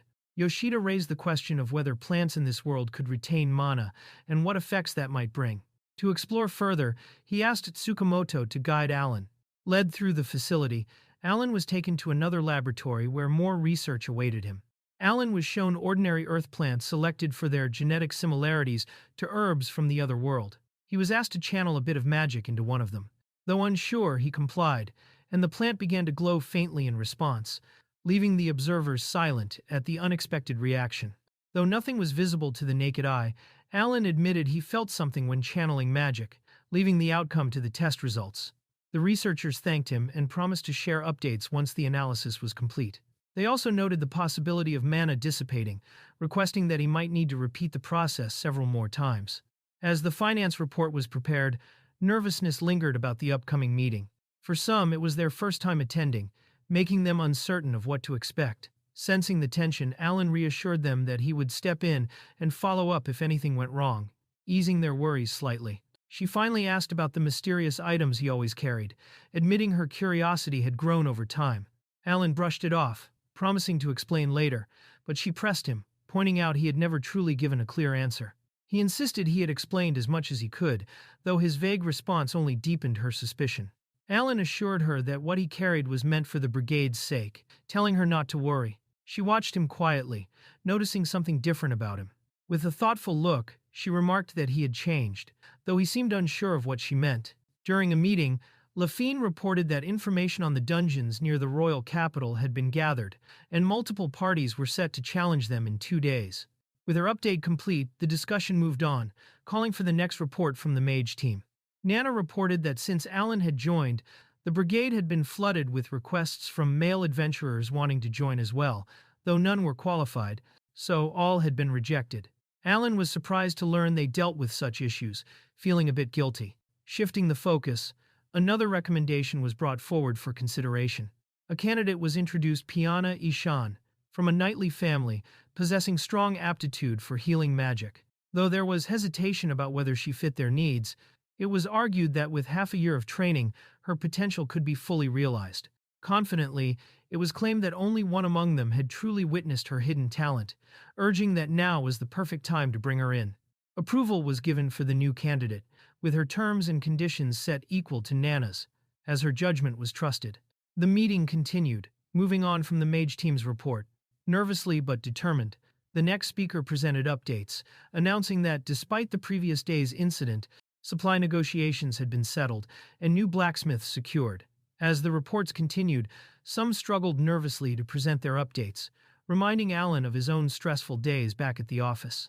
The atmosphere grew tense until Alan raised his hand, stating he had something important to report, drawing everyone's attention to him. Alan presented his findings on the Brigade's high potion maintenance costs. To address the issue, he introduced a new type of container he had acquired through his connections. Unlike bulky glass bottles, these were lighter, more durable, and easier to carry, offering a practical solution to reduce expenses. Alan explained that, thanks to special processing, the new containers could preserve potions up to 4 times longer, lasting as much as a month. The claim shocked the group, as potions normally only held for a week. Doubt and chatter spread, questioning his credibility, but it was pointed out that such a bold lie would make no sense. Order was called to silence the room and hear him out fully. A decision was made to test both the old and new potion containers over the next month to verify Alan's claim. He agreed without hesitation, grateful for the chance to prove himself. With no objections raised, the meeting concluded, and everyone was reminded to share the details with their respective groups. After the meeting, Alan felt relieved that the potion maintenance issue was on track, silently noting he owed Yoshida and the research team his thanks. Soon after, his attention was drawn to a single blooming rose. Realizing its significance, he acknowledged that everything now hinged on this delicate sign. The researchers revealed their findings. Roses showed the highest ability to retain magical particles, with effects similar to medicinal herbs. Other plants had proven harmful to humans, but roses held promise. They asked Alan to take and cultivate them in the other world, and he readily agreed to the task. Alan prepared extra rose samples, testing their potential as substitutes for medicinal herbs. When he poured his magic into them, the roses mutated, shifting colors and glowing faintly. Realizing the unusual results were likely his doing, he considered experimenting further, wondering if channeling more magic could accelerate their development. Alan approached May, asking for guidance in potion making. Though modest about how much she could teach, she agreed to help. This time, however, he revealed the ingredient wasn't a normal herb, but rather something unusual, a pseudo-herb, piquing her curiosity. May examined the unusual plant, admitting she had never seen anything like it before. Curious, she remarked that Alan was always surrounded by mysteries. When asked about his knowledge of potions, he admitted he only knew the basics. Still, with a little ingenuity, she suggested they give it a try and see what results they could achieve. May broke down the basics of potions, explaining they came in 4 colors: red, purple, blue, and green, with each having 3 grades, totaling 12 types. Green at grade 3 was the weakest, used only for minor issues like chapped skin, while purple could even regenerate damaged body parts depending on its grade. Their group typically used up to blue potions but avoided green, as they already had Nana for healing. Alan was surprised to learn the effects extended that far. As they discussed potion types, May explained that purple potions required rare herbs found only in dangerous places, which made them nearly impossible to obtain on the market. Being the highest tier potion humanity could produce, they were now considered legendary, unseen for over a decade. Curious, Alan then asked about the mysterious red potions. The red potion, known as the Blood of God Ichor, was said to have the power of resurrection at grade 1. Even at lower grades, it could heal fatal wounds and had rejuvenating effects. However, there was no record of a true grade 1 red potion ever existing, as it was considered one of the rarest sacred relics, only found in high-difficulty dungeons and most likely already scavenged long ago. Alan observes as the potion is finally completed, and to his shock, it turns out to be a purple potion, something he has never made before. When asked about its value, he learns that if such a potion were sold on the black market, it would fetch an incredible price of 5 million gold. This revelation leaves everyone stunned, emphasizing just how rare and valuable the potion truly island. Ina holds up the potion, remarking that Alan lacks common sense, in a surprisingly good way. Alan admits he expected a simple blue potion, but Ina stresses that artificially cultivating medicinal herbs is nearly impossible, making this purple potion extraordinary. However, she quickly points out the risks. Selling something this valuable would damage their guild's reputation. While Alan suggests handing it to the guild to avoid waste, Aina firmly warns him that distributing such a potion as an individual would undoubtedly cause a huge stir. Alan questions the concern about public reputation, but Aina explains that selling potions outside the guild could make others believe they can't handle business properly. Not only would merchants think that way, but even guild staff would, ultimately affecting Alan himself. Realizing this, Alan acknowledges it as a problem. Aina then suggests a solution: taking a field trip to the black market. Since the black market in the capital isn't illegal, it could serve as a way to handle the matter discreetly. Saioji reminded Alan that dwelling on nuisances would only hold him back, showing a maturity that surprised him, given she was still just a high school girl. As Alan reflected on her composed demeanor, Saioji made it clear that the matter they were dealing with needed to remain a secret from the other members. To ensure everything went smoothly, she insisted Aina accompany him, leaving Alan stunned as Aina herself was caught off guard by being included in the plan. Aina seemed weighed down by the responsibility, realizing the negotiations could involve deals worth millions. Alan, however, left the matter in her hands, trusting her as the negotiator. As she reluctantly accepted, Alan suddenly remembered an unresolved issue: what to do with the 5 potions made from roses, yet he brushed it off, keeping it to himself. Alan reflected on the immense value of the potion, worth 5 million, yet kept the secret of the magic roses from May. Determined, he decided to handle the remaining potions himself. With the urgency of the upcoming black market trip, he threw in all 50 roses at once, uncertain if it was the right choice, but with no option other than to proceed. Alan examined the vial in disbelief. The liquid had taken on a reddish hue, almost like a red potion, though with a purplish tint. The quantity had dropped drastically, making him question if it was a failure. Yet, the liquid held steady, giving off a faint tingling sensation without evaporating, leaving him puzzled by the strange result. Alan realized the potion he created wasn't the expected purple type, and disposing of it recklessly could endanger others since there was no purification facility. If discovered, it would cause serious trouble. Left with no other choice, he decided on a last resort to bury the potion deep in the wild. Alan wandered into a barren, desolate world, noting the silence and emptiness around him. Deciding it was the perfect place to dispose of the dangerous potion, he prepared to bury it and leave quickly. Just as he was about to act, a massive structure appeared above him, shining a powerful beam of light from the sky. Staring in shock, Alan realized he was witnessing something extraordinary: a massive orbital lift descending before his eyes. Alan considered burying the bottle, but quickly realized the place was too dangerous and decided to leave.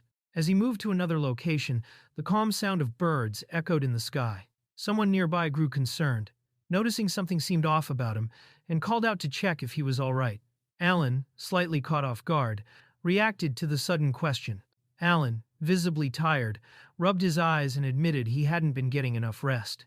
Aina noticed and questioned if his exhaustion came from being too nervous to sleep properly. She looked at him intensely, worried about his condition. Alan, half dazed, tried to brush it off, reminding her that he was also an adventurer and needed to endure such things. Despite his apology, it was clear that this was his first time facing the strain of working within an adventurers group like this. Aina reminded Alan that while the black market in the royal capital was relatively safe, his lack of combat experience made things risky. Despite his connections and his rare ability to create purple potions, he couldn't rely on that alone. Alan laughed it off, but Aina smiled warmly, assuring him that she would protect him properly, showing her determination to watch over him. As Aina urged Alan to hurry before they were late, he reflected inwardly. He knew she probably assumed his lack of sleep was due to nerves, but in truth, he just hadn't been able to rest properly. Shaking off his fatigue, Alan told himself he needed to focus and get into the right mindset. With determination, he followed after her, ready to face what lay ahead. In the royal capital's black market, Alan and Aina arrived to set up their stall. Alan declared their preparations complete, though in reality, they had little to display aside from a certificate and the rare purple potion. The place wasn't at all what they had imagined. Rather than a shadowy den of crime, it seemed more like a bustling marketplace. Aina recalled that the captain had mentioned it wasn't illegal, but the scene still contrasted sharply with their expectations of what a black market would look like. Alan listened carefully as Aina explained how the black market truly worked. Unlike illegal dealings, everything sold here was legitimate, just outside the control of the government or guild. Still, caution was necessary. If someone was tricked or ripped off, there would be no legal repercussions for the seller. Goods could be sold at far higher prices than the guild's rates, but the buyers were often equally desperate. Alan acknowledged her point, realizing haggling wasn't his strong suit.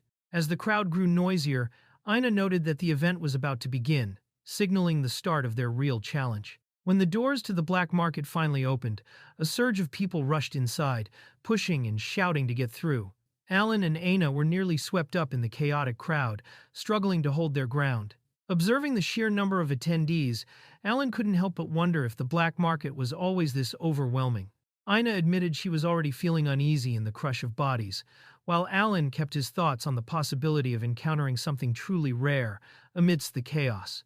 At the market, Alan presented his item to a potential buyer, who immediately questioned its authenticity. The man warned that such certificates could be easily forged, but Alan calmly showed proof of its legitimacy. Still, the buyer attempted to negotiate, offering a low price far beneath its true value. Alan realized this was typical behavior from desperate customers in the black market, though he firmly rejected the unfair deal. At the market, one of the buyers grew irritated, mocking Alan and demanding answers from his companion instead. The situation quickly escalated as the man tried to stir conflict. However, Ina stepped forward, firmly telling him to leave if he had no intention of buying. She shouted for him to stop interfering with their business, her words sharp and commanding.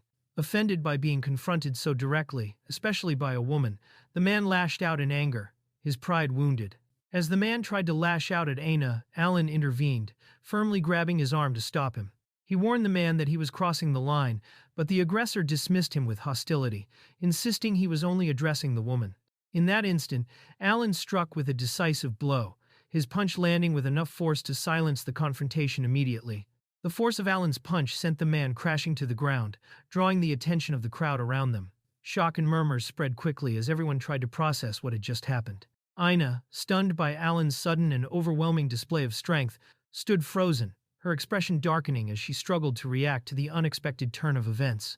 Ina, frustrated and embarrassed, buried her face in her hands as Alan quietly apologized, acknowledging his mistake. He reminded her that in situations like that, it was better to let him handle things. Whispers from the onlookers spread through the market, criticizing the scene of an adventurer raising a hand against a civilian. Despite the tension, Alan noted that potions were still in high demand, though buyers seemed hesitant to commit. His gaze drifted to the guild's certificate, knowing it was crucial for establishing trust in such trades. A knight approached Alan's stall with firm resolve, immediately deciding to purchase the potion on display. Alan, slightly surprised by the quick decision, accepted the transaction gratefully. Curious, the knight questioned how Alan had obtained such a rare item. Alan carefully explained that he had relied on a few personal connections. When pressed about the possibility of restocking, Alan admitted he couldn't make any guarantees, leaving the matter uncertain. The knight introduced himself as Maxwell, handing Alan a card and expressing interest in buying more if the potion was ever restocked. He assured Alan that the guild would process the purchase regardless of the named price, showing trust in the deal. Alan, though nervous, explained that potion prices often fluctuated depending on circumstances like monster surges or conflicts, which could easily double their value. Maxwell, however, dismissed any concern about unfair profit, making it clear he had no issue with the arrangement. Alan reflected on the rarity of purple potions, which only appeared once a month, leaving many adventurers helpless when their wounds couldn't heal. Even among healers, regenerative treatment was extremely rare, with only a handful capable of it far beyond what a normal adventurer could hope to afford. Maxwell explained that this scarcity was precisely why he was willing to pay any price, reasoning that if money could overcome the impossible, then it was a small price to pay. Alan listened as Maxwell explained the importance of the potion. He recalled a companion who had lost a finger the previous month, saying that with this, he could heal such wounds. He stressed the need to keep as many potions stocked as possible to avoid those tragic situations and relied on Alan to make it happen. Though nervous, Alan agreed. Maxwell then remarked that he was fortunate today, as most people were heading in the same direction, giving him the chance to secure the potion. Meanwhile, Alan grew curious and asked if something was going on that day. Alan overheard news that an elf slave had just arrived at the market, though details remained scarce. The revelation caught him off guard, but he decided to treat the situation as both business and a chance to observe the market dynamics. As the crowd buzzed with chatter, Alan wandered through, keeping a careful eye on the unfolding events. Among the gathering, his attention was drawn to someone who immediately caught his gaze, making him more alert to what might come next. In this country, the slavery system was not what Alan initially imagined.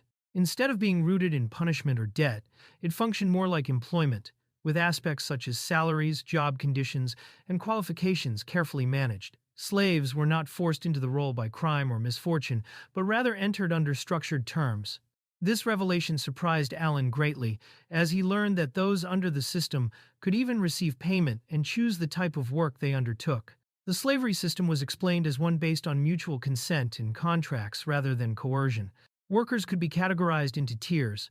Tier 1 involving dangerous jobs like adventuring, Tier 2 focused on heavy labor such as farming, and Tier 3 covering simpler chores like housework. Employers gained the advantage of using binding magic to ensure confidentiality and behavioral restrictions. Despite these structures, most of the work still amounted to hard labor, unless the individual possessed unique skills. Alan then questioned the rarity of elf slaves, to which it was noted that their value could be extraordinarily high, even reaching sums like 10 million a month. In the midst of a large gathering, Alan wondered if the elf being sold had come there by their own free will, though the idea seemed unlikely. The crowd grew denser, making it difficult to see anything ahead. Despite warnings not to get separated, Aina was quickly swept away by the push of people. The commotion intensified as the crowd surged forward, forcing Alan to chase after her through the chaos. Amid the overwhelming crowd, Alan struggled as he was pushed and squeezed along with everyone else. Disoriented, he realized how far they had been swept away, unsure of where they had even ended up. Forcing his way forward, he finally managed to catch sight of Aina. Relieved, he called out to her, but something about her presence seemed off. As she stood there quietly, her attention fixed elsewhere. Before the crowd stood an elf girl, her presence quiet yet captivating as she held a small book in her hands. Her delicate features and graceful demeanor drew everyone's attention. Among the onlookers, Alan and Aina were struck by her beauty, their focus locked on her. They noticed that she carried a contract, the terms laid out in clear writing. Unlike others, her conditions bore no demands. No specified salary, no set contract duration, and no preference for the kind of work she would take on. This complete lack of requirements was unusual, leaving Alan surprised as he read the final line of the document, realizing just how unusual her situation truly was. The elf appeared before the crowd, holding a contract that listed no preferences for salary, work type, or duration. Among the terms was a requirement: 1 red potion of grade 3 or higher. It was revealed she had a companion suffering from a grave injury or illness, and she traveled tirelessly to save him. The unusual condition explained her motives, her loyalty and determination, making her stand out among the others. Alan realized that while the red potion held great value, the situation wasn't about money. To him, the elf girl wasn't naming a price but offering herself as a sacrifice. At this pace, he feared she would end up paying with her own life. Alan paused, thinking that if he tried, he might be able to create the potion the elf needed. His sudden stop drew Aina's attention, and though he brushed it off as being lost in thought, she grew suspicious, wondering if his concern was directed toward the elf. Aina reminded Alan not to carry the weight of every hardship he saw, warning that it would only wear him down. She told him to reserve his compassion for those he could truly save. Alan quietly took in her words as they prepared to head back together. Alan reflected on Aina's words, realizing they pushed him forward in an unexpected way. He saw a possible opportunity and considered the type of people he wanted at his side.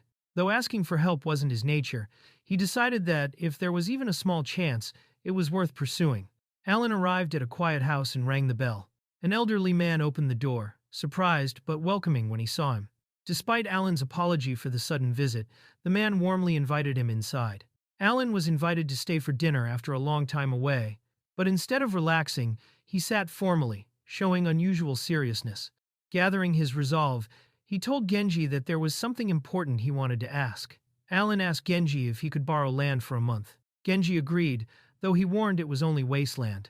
Alan accepted gratefully, thanking him sincerely, while Genji suggested they celebrate with a feast. Alan managed to borrow a field but felt nervous about farming for the first time. Just as his worries grew, a reliable helper arrived, driving a tractor, ready to assist him. Alan thanked Kita for the help, who explained he borrowed the tractor from his parents since they were farmers. Facing the dense overgrowth, Alan shared his ambitious plan: to plant 4,000 roses next week, aiming to harvest within a month. His schedule was tight, dividing the work into field preparation, planting, mana infusion, and finally harvesting to make potions. Kita looked at the overgrown field, worried about the challenge ahead, while Alan remained confident they could manage. Noticing Alan's certainty, Kita was surprised and asked how he knew. Alan pointed out a clear distinction. The weeds shifted types between the forest side and the field side, revealing a natural boundary. Alan realized the weeds weren't difficult to manage, and Kita explained the field had likely been used not long ago. Still, farming carried no guarantees. With that, Kita encouraged action over hesitation, and together they began clearing the field. Alan and Kita spent the day clearing the overgrown field, hauling away weeds and working with the tractor until the land was neat and ready. As the sun set, they decided to wrap up their efforts, satisfied with the progress made. After a day's work, Alan and Kita were impressed by their progress, joking that Alan worked like a human tractor. Still, Alan hesitated, wondering if it was truly right to use the land. Kita reassured him, reminding that Genji-san had gladly allowed it, though Alan noted signs the field had been in use not long ago. As they rested, Kita explained that Genji-san had inherited a lot of land, but managing it came with many struggles. Alan realized the weight of that responsibility. Kita, having taken days off from his job, insisted they continue working hard the next day for Genji-san's sake, while Alan reflected on the harsh reality of the situation. Alan hesitated, not wanting to trouble Kita further despite all the work ahead. He insisted on handling the rest alone, apologizing and promising to repay the favor later. Kita, though willing to help for a few days, questioned why Alan was keeping his distance, leaving Alan struggling to explain his feelings. Kita smiled, saying he was helping simply because they were friends. Alan was caught off guard by the word, repeating it to himself as if it were unfamiliar. Kita reminded him that friends support each other, even if Alan could be stubborn. For Alan, it felt strange yet moving, admitting it was the first time he had met someone like that in Japan. Kita's face lit up with excitement as he asked Alan for a favor to help spread the love of anime. He mentioned others, like Yume Koi, who were already part of it. Alan, however, couldn't help but feel left out, wondering if he was the only one not gaining anything from this. Meanwhile, the scene shifted quietly, showing a small plant with a butterfly resting on it as birds chirped in the background. Alan managed to finish planting, reflecting on how much support he had received along the way. When Akira appeared, she apologized if her requests had been unreasonable, admitting it was a personal matter. She told him that just preparing the roses was enough, and explained that, had he asked, she would have arranged everything, including the land. Alan reassured her, insisting it wasn't like that. Alan accepted a drink from Akira and listened as she mentioned she could provide red potions, but only if things went well. Grateful for the offer, he grew thoughtful before admitting there was something he wanted to ask her directly. Akira revealed she had tried to report the magic roses, but was stopped by Saioji, leaving her uncertain of Saioji's true motives. Alan, realizing the matter couldn't be avoided forever, agreed to listen. He prepared himself as Akira began explaining the structure of the Saioji main and branch families. Akira explained that although the main and branch families appeared united, they were in fact rivals. Ryugen and the head of the branch family, Oikawa, were cousins managing the same company but often clashed beneath the surface. She revealed that the bodyguard who had once accompanied Ryugen was actually a spy planted by the branch family, and after his disappearance, sensitive information from that meeting was leaked. The rivalry between the main and branch families was deeply rooted, yet they still managed their businesses together. Despite their rivalry, both families cooperated in running the business. Wealth and influence were evenly matched, the only difference being whether one belonged to the main or branch lineage. Ryugen managed sectors like automobiles, real estate, and IT, while Ukai oversaw advanced technologies including genetic research. Their responsibilities were divided, but their competition remained constant. Alan learned that the Leaf Institute was under Ukai's control, with the branch family's growing influence posing a concern. Akira admitted her own debt of gratitude to the Institute, though she recognized the recent incident would only fuel the rivalry. The struggle for dominance over the otherworldly industries was bound to intensify, deepening the conflict between the two families. Akira revealed that the businesses tied to otherworldly materials and magic were worth billions, already fueling countless companies. Alan worried about being the sole supplier, uncertain if it was truly fine. Still, as he reflected, he realized Ryugen and his subordinates had shielded him from the power struggle. Though conflicted, he saw it as a blessing that allowed him to remain carefree. Akira led Alan to the site where the magic roses were cultivated. With a sharp look, she remarked that a closed-off village made controlling information easier, unsettling Alan. She quickly brushed it off as a joke, though her serious expression left him uneasy. Alan realized Akira's plan was to establish a cultivation base for magic roses in Japan. She explained that potions were valuable, even on the black market, and could provide steady income. Alan agreed, but resolved to keep the elf's existence a secret, while preparations, expected to take months, moved forward. Alan mentioned what he had learned from Akira about the Saioji family's situation, but his companion dismissed the need to hear more. She decided that all she could do now was place her trust in her father. Shifting focus, Alan directed her attention to something he had brought to show. Alan examined the rose, questioning if it was a magic rose, but it turned out not to be. He realized that simply exposing it to magic wasn't enough. She explained that she had tested it as well, but the plant showed no mutation.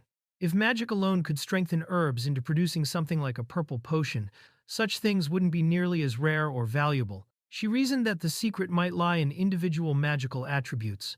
While Alan lacked usable magic, it still raised questions. Normally, those who are transferred or reincarnated possess both a skill and elemental magic affinity, making his case unusual. She observed that Alan didn't appear to have any extra attributes, though it might be an unconfirmed one, or perhaps the effect of his skill.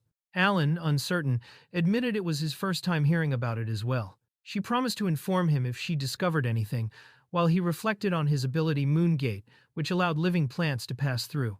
The true nature of this power still puzzled him.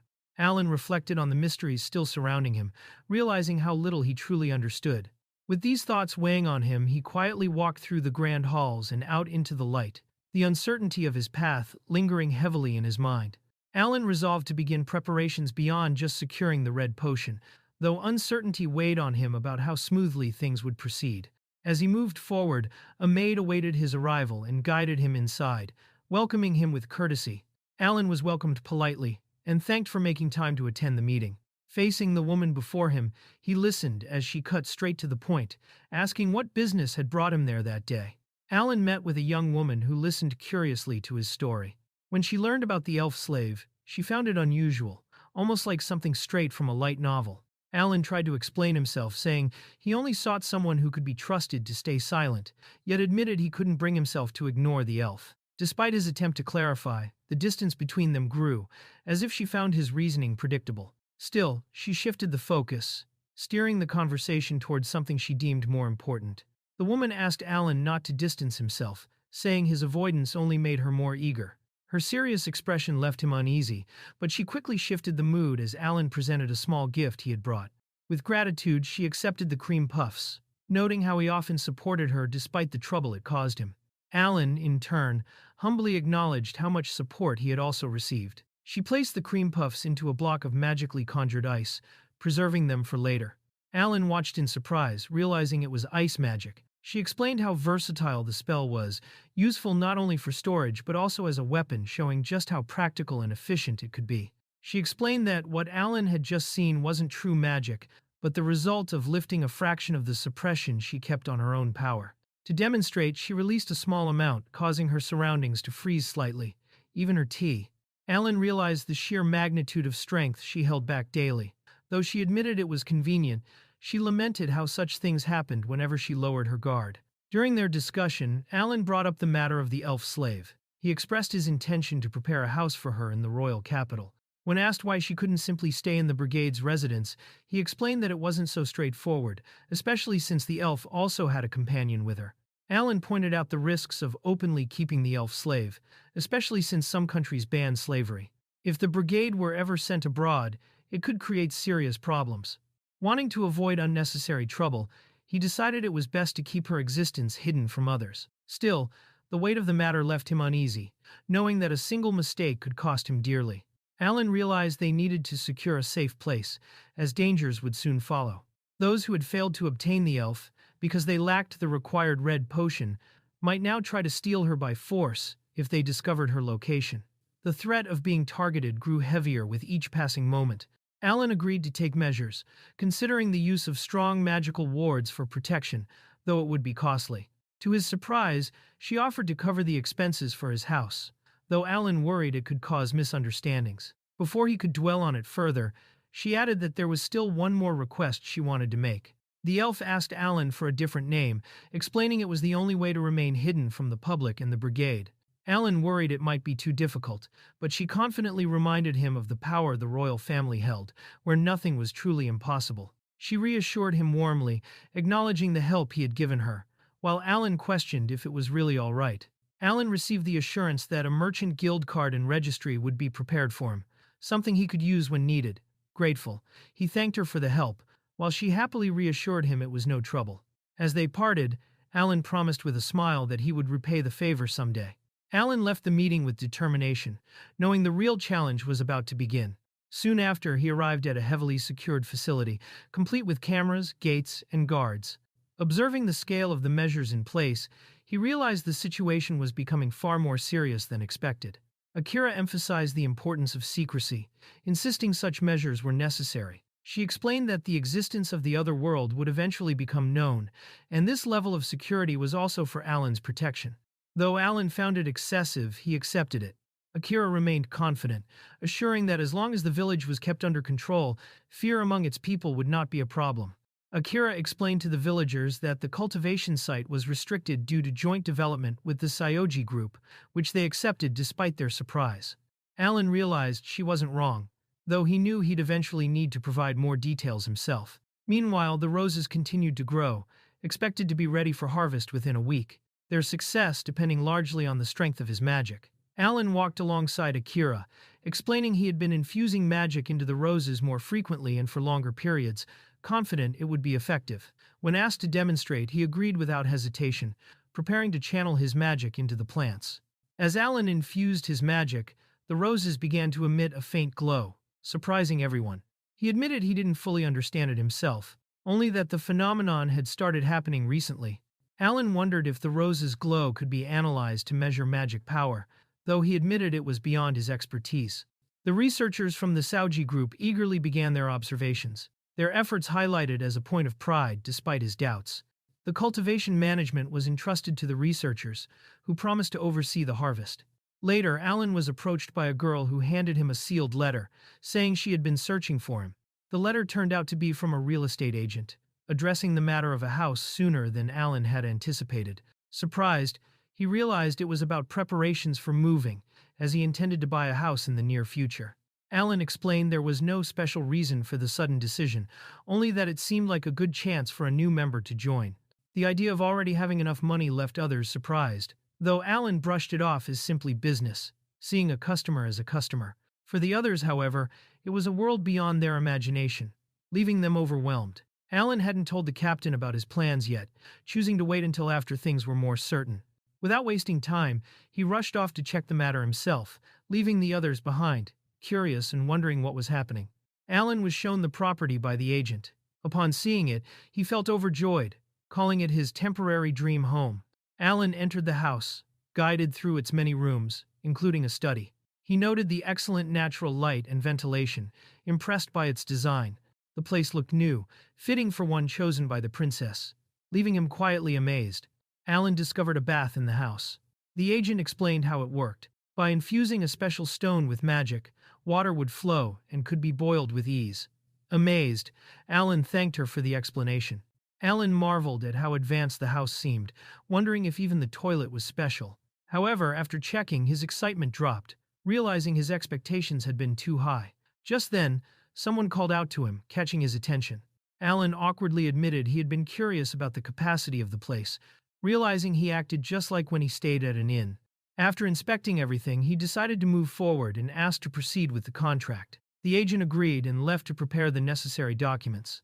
Alan stepped outside the house, reflecting on how far he had come, despite not yet creating the red potion.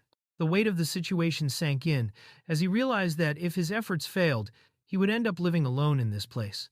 Alan decided there was no use dwelling on it now, and resolved to wait until next week. Still, he couldn't help but wonder what kind of person she was trying so hard to save. Alan received the promised guild card from Shinjo. When he looked at it, he was surprised to see it issued under the name Hakuba Issei, a choice Shinjo made, since it was a rare chance for him to use another identity. Alan questioned the meaning behind Krems, while Shinjo began explaining step by step. She clarified that both merchants and adventurers share the same guild card ranking system, which consists of 5 levels: iron, bronze, silver, gold, and platinum, ranging from lowest to highest. Shinjo explained that adventurers rise in rank by defeating powerful monsters or exploring dangerous dungeons, while merchants are judged by the scale of their company and the taxes they contribute. Normally, guilds can only grant up to platinum rank. However, Alan learned that beyond the official system, there exists a hidden special rank. Alan discovered that Krems was the highest guild rank, named after the rarest ore in the world. Unlike other ranks, it required only the royal family's approval. Typically, it was granted only to major trading companies that had made immense contributions to the kingdom. Shocked, Alan realized it was the same rank held by the heads of the nation's 2 largest trading powers, the Marquis Trading Company and the Peddlers Guild. As the situation unfolded, Chris sought out her uncle, King Romanus Fay Cainlease III of the Cainlease Kingdom. Entering the chamber with determination, she apologized for interrupting and addressed him directly, while the king, surprised, asked what was troubling her. Chris presented her uncle, King Romanus, with a foreign sweet she had acquired. Curious, he examined the round pastry, noting how it looked like a stone yet felt surprisingly light. She explained that it was called a cream puff, a delicacy from another land. The king tasted the cream puff, captivated by its light texture, fragrant aroma, and sweet, soft, filling an experience unlike any he had before. Impressed, he asked how Chris managed to obtain such a treat. She explained it came from a merchant she had recently taken under her protection, before hinting that she had a favor to ask regarding the matter. Chris requested that the merchant be granted a new family register and status under a different name. The king noted the merchant's work with rare goods, but questioned the scale of it. Chris argued that with talents as rare as this, it was natural to keep them hidden, since powerless merchants or their families could be threatened, taken hostage, or even abducted by force. Chris proposed the name Krems for the merchant's new identity. The king agreed, noting that once his wife and daughters received the sweets, few would oppose the decision. Despite concerns that acting too quickly might raise objections, the king reasoned it was wiser to treat such talent generously rather than risk them going to another country. To him, it was more than just about sweets. It was about securing something valuable for the kingdom. The cream puffs, though simple, carried immense influence, capable of drawing anyone into the spotlight. Alan realized just how far things had escalated beyond his expectations. Chris explained that, with their new standing, acquiring land would be far easier, even allowing unlimited loans from the guild without collateral. Alan, overwhelmed, reflected that he only wanted to reach silver rank, but the situation had already gone far beyond that. Alan accepted that having something flashy might actually be for the best, given the challenges ahead. He thanked Shinjo for all the help, not just with the house but overall, and offered to return the favor by granting anything she might ask for. Embarrassed, she hesitated, clarifying she only meant something she could purchase, though his words made her stop and repeat, surprised, that he had really said anything. Shinjo presented Alan with a disguise to match his new fake name, Hakuba Issei. Although hesitant, Alan agreed to try it on briefly, humoring her insistence that he at least put on part of the costume. Alan joined in the harvest of the magic roses, apologizing for the trouble, but she assured him it was fine. The researchers present had volunteered on their own, making the process smoother and more organized. While helping with the harvest, Alan listened as she explained their future plans. If all went well, they could manage another harvest before the year ended. Land negotiations were already underway, and she assumed Alan would continue making potions. Though he admitted even simple potions were enough for him, she pushed forward, insisting they hurry to finish harvesting before noon. The harvest and even the loading had already been completed with surprising speed. The researchers, brimming with enthusiasm, eagerly declared everything ready and urged to move the materials to the lab.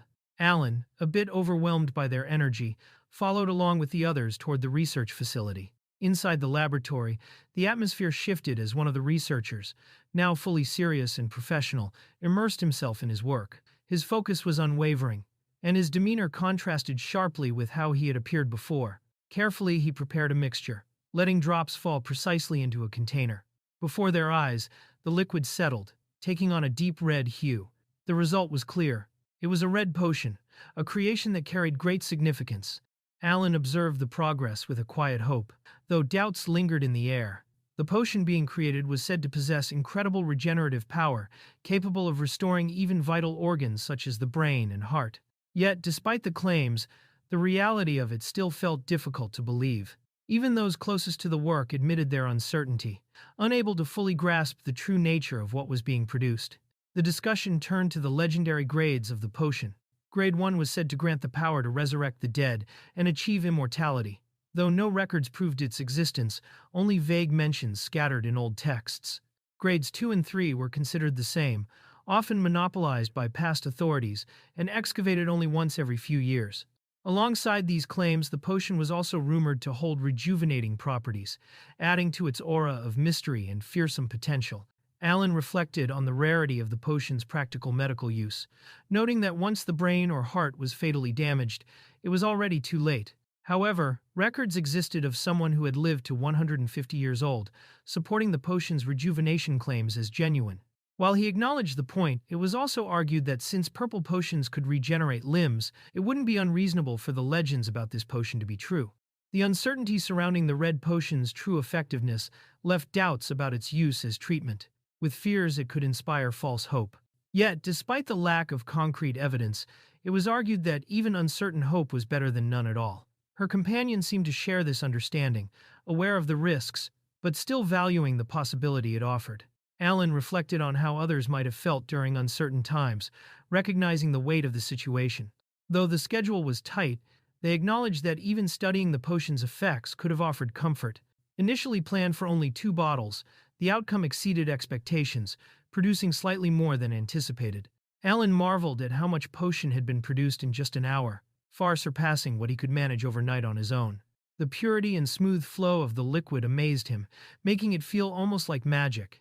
Observing the process, it became clear that to people from another world, such advanced technology would truly appear indistinguishable from sorcery.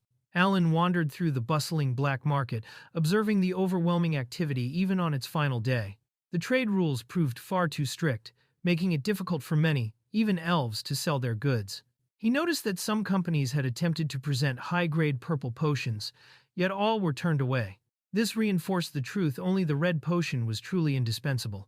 Alan arrived at the slave market, where he was greeted by a merchant who welcomed him warmly.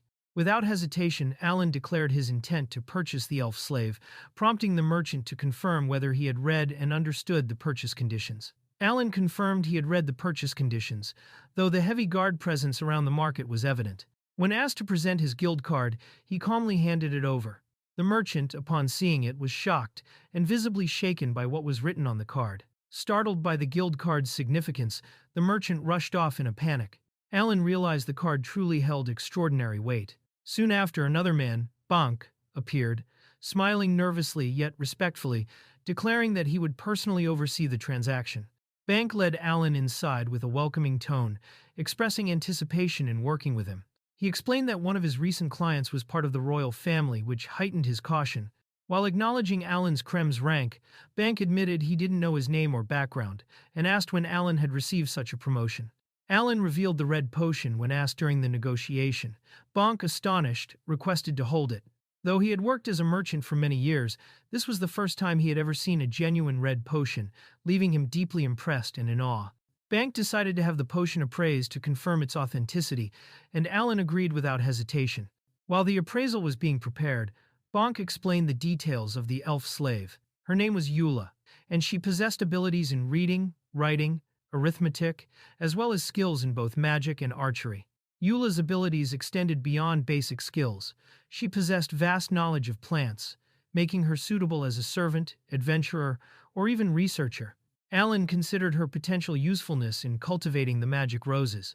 Despite her high value as an elf, 18 years old, unmarried and skilled, Bank emphasized her rarity, noting she held the highest level of worth. Alan, however, was focused on securing her through a Tier 3 work contract. Bank explained that elf slaves were far more valuable than regular ones, worth about 5 times more due to their skills like reading, writing, and arithmetic. A Tier 3 contract for an elf could cost several 100,000 gold per month, with the most expensive contracts reaching into the millions. Despite the high cost, Alan knew the value of a red potion still outweighed it, and reassured that he could make more even if it took time. Alan listened as Bank emphasized the importance of not only selling products, but also maintaining strong connections. Soon after, the potion appraisal was completed. The result confirmed it as a genuine Grade 3 red potion, a rare and valuable item. Alan felt relieved when the appraisal confirmed the potion's authenticity. Bank acknowledged the undeniable aura of the red potion and agreed to proceed. With Alan's approval, he went to summon Eula, the elf, signaling the next step in the transaction. Eula was brought forth, her presence quiet and composed as she faced Alan. Recognition flickered in her eyes, though she remained silent. Bonk, satisfied that all preparations were complete, suggested moving forward to finalize the contract. The intermediary explained that the transaction was already settled, with all expenses covered at Eula's request. Since she carried no debts, Alan was not required to make further payments. The red potion had been formally handed over and appraised, fulfilling all conditions of the agreement. Eula, still processing the situation, was struck with disbelief that a genuine red potion had been involved in her contract. The contract was set as a Tier 3 work agreement, with payment arranged at 350,000 gold per month, factoring in the red potion's value. Eula, however, felt money was unnecessary. For her, the chance of obtaining the red potion was worth any sacrifice, even offering herself without hesitation. Alan questioned Eula's intentions, wondering about the person she wished to help. It was revealed that Eula planned to use the red potion on someone else, Arya Faintius, a high elf. High elves were among the rarest races in the world, making Arya's existence even more extraordinary. Alan learned that high elves were extremely rare, akin to royalty, blessed with immense magical power and aptitude. Eula explained her sworn duty to Lady Arya, to whom she had remained devoted for over a year. Arya had fallen into a deep unconscious state after sustaining severe injuries in a battle against monsters, and Eula's loyalty bound her firmly to Arya's side. Alan discovered that Lady Arya had long been criticized because of her unusual lineage. Her injury was even rumored to be a scheme by pure-blood supremacist elves who wanted to erase her existence to maintain their bloodline. The elven society was divided. Some feared the dangers of a bloodline too concentrated, while others wished to accept Arya into the royal family. This phenomenon was called atavism, for high elves could only be born from two high elves, making her birth both rare and controversial. It was explained that the pure-blood supremacist elves could pose a threat in the future. However, as long as Alan remained in the royal capital and avoided the distant forest of Gadia, where the elves resided, the danger would be minimal. Despite this reassurance, he acknowledged the warning and decided to keep it in mind. Alan reflected on the unexpected revelations he had just heard, including the conflicts between high elves and elves. He wondered if it was simply in her nature to share such details before finalizing the contract. Still, he reminded himself of what truly mattered, the hope that she could recover without further complications. That night, the mansion stood quietly under the moonlight, holding the weight of their new arrangement. Alan observed the girl lying unconscious. Despite being asleep for over a year, her appearance didn't reflect the toll of such time. As he drew closer, he felt a surge of overwhelming magic power radiating from her body, a presence reminiscent of what he had once sensed from Sakakibara. The immense energy left him quietly unsettled. Alan realized that the unconscious girl's current magic power was less than half of what it once had been, as she constantly consumed it just to remain alive. Still, even in this weakened state, her reserves were immense, several times greater than Saotome's, though not quite comparable to Sakakibara's. When asked if he was certain about proceeding, Alan gave his confirmation without hesitation. The group carefully administered the red potion to the unconscious girl, with everyone watching anxiously as she slowly swallowed it. Time passed in silence, and the tension in the room was clear as they waited for any sign of change. Everyone waits in silence, concerned that nothing seems to be happening after giving Arya the potion. One elf sat at the bedside, holding the hand of the unconscious girl, pressing it to her lips as tears fell. She trembled, afraid of losing her, clinging tightly to that hand. Moments later, the girl in the bed stirred. Her eyes slowly opened, confusion and weakness clear on her face. Still holding the other's hand, she looked around, her gaze soft but uncertain, trying to understand where she was and what had happened. The room filled with relief as the girl on the bed finally opened her eyes. Those gathered around her expressed gratitude and awe, unable to believe she had regained consciousness. Among them, a cloaked figure watched calmly, while by her side, tears welled as her hand was held tightly, proof that she had returned from the brink. The man in the cloak decided to leave, not wanting to interrupt the happy moment. As he stepped out, the news quickly spread among the others that Arya had woken up, bringing even more excitement to the room. While talking, they mention that despite her calm and reserved appearance, she's actually great with people. Observing everyone's reactions makes that obvious. Soon after, a girl approaches the cloaked man and asks if he's the one who bought Eula. The woman thanked the cloaked man, relieved and grateful. She explained that Eula was like a daughter to her, being the same age as her own child. The man assured her that he had no intention of doing anything bad to Eula, but admitted Eula would be a slave for now and wouldn't return to her hometown for some time. The cloaked man revealed he was once a slave himself, surprising the woman. She smiled and explained that her husband was her former master, and that different backgrounds aren't as big a barrier as people think. She believed that even difficult encounters could lead to something good. The woman, a human, thinks about the elf's strength and feels confident she'll manage in the future. Meanwhile, a young man outside decides he needs to get the house ready before they arrive. A girl brings up that she heard the young man bought a house. He admits it's nothing fancy, just a one-story place. She asks if he bought it properly, and if the furniture will be from another world. He says he prefers things that aren't from this world. The girl asks the young man if she can visit his house. He looks surprised by her request.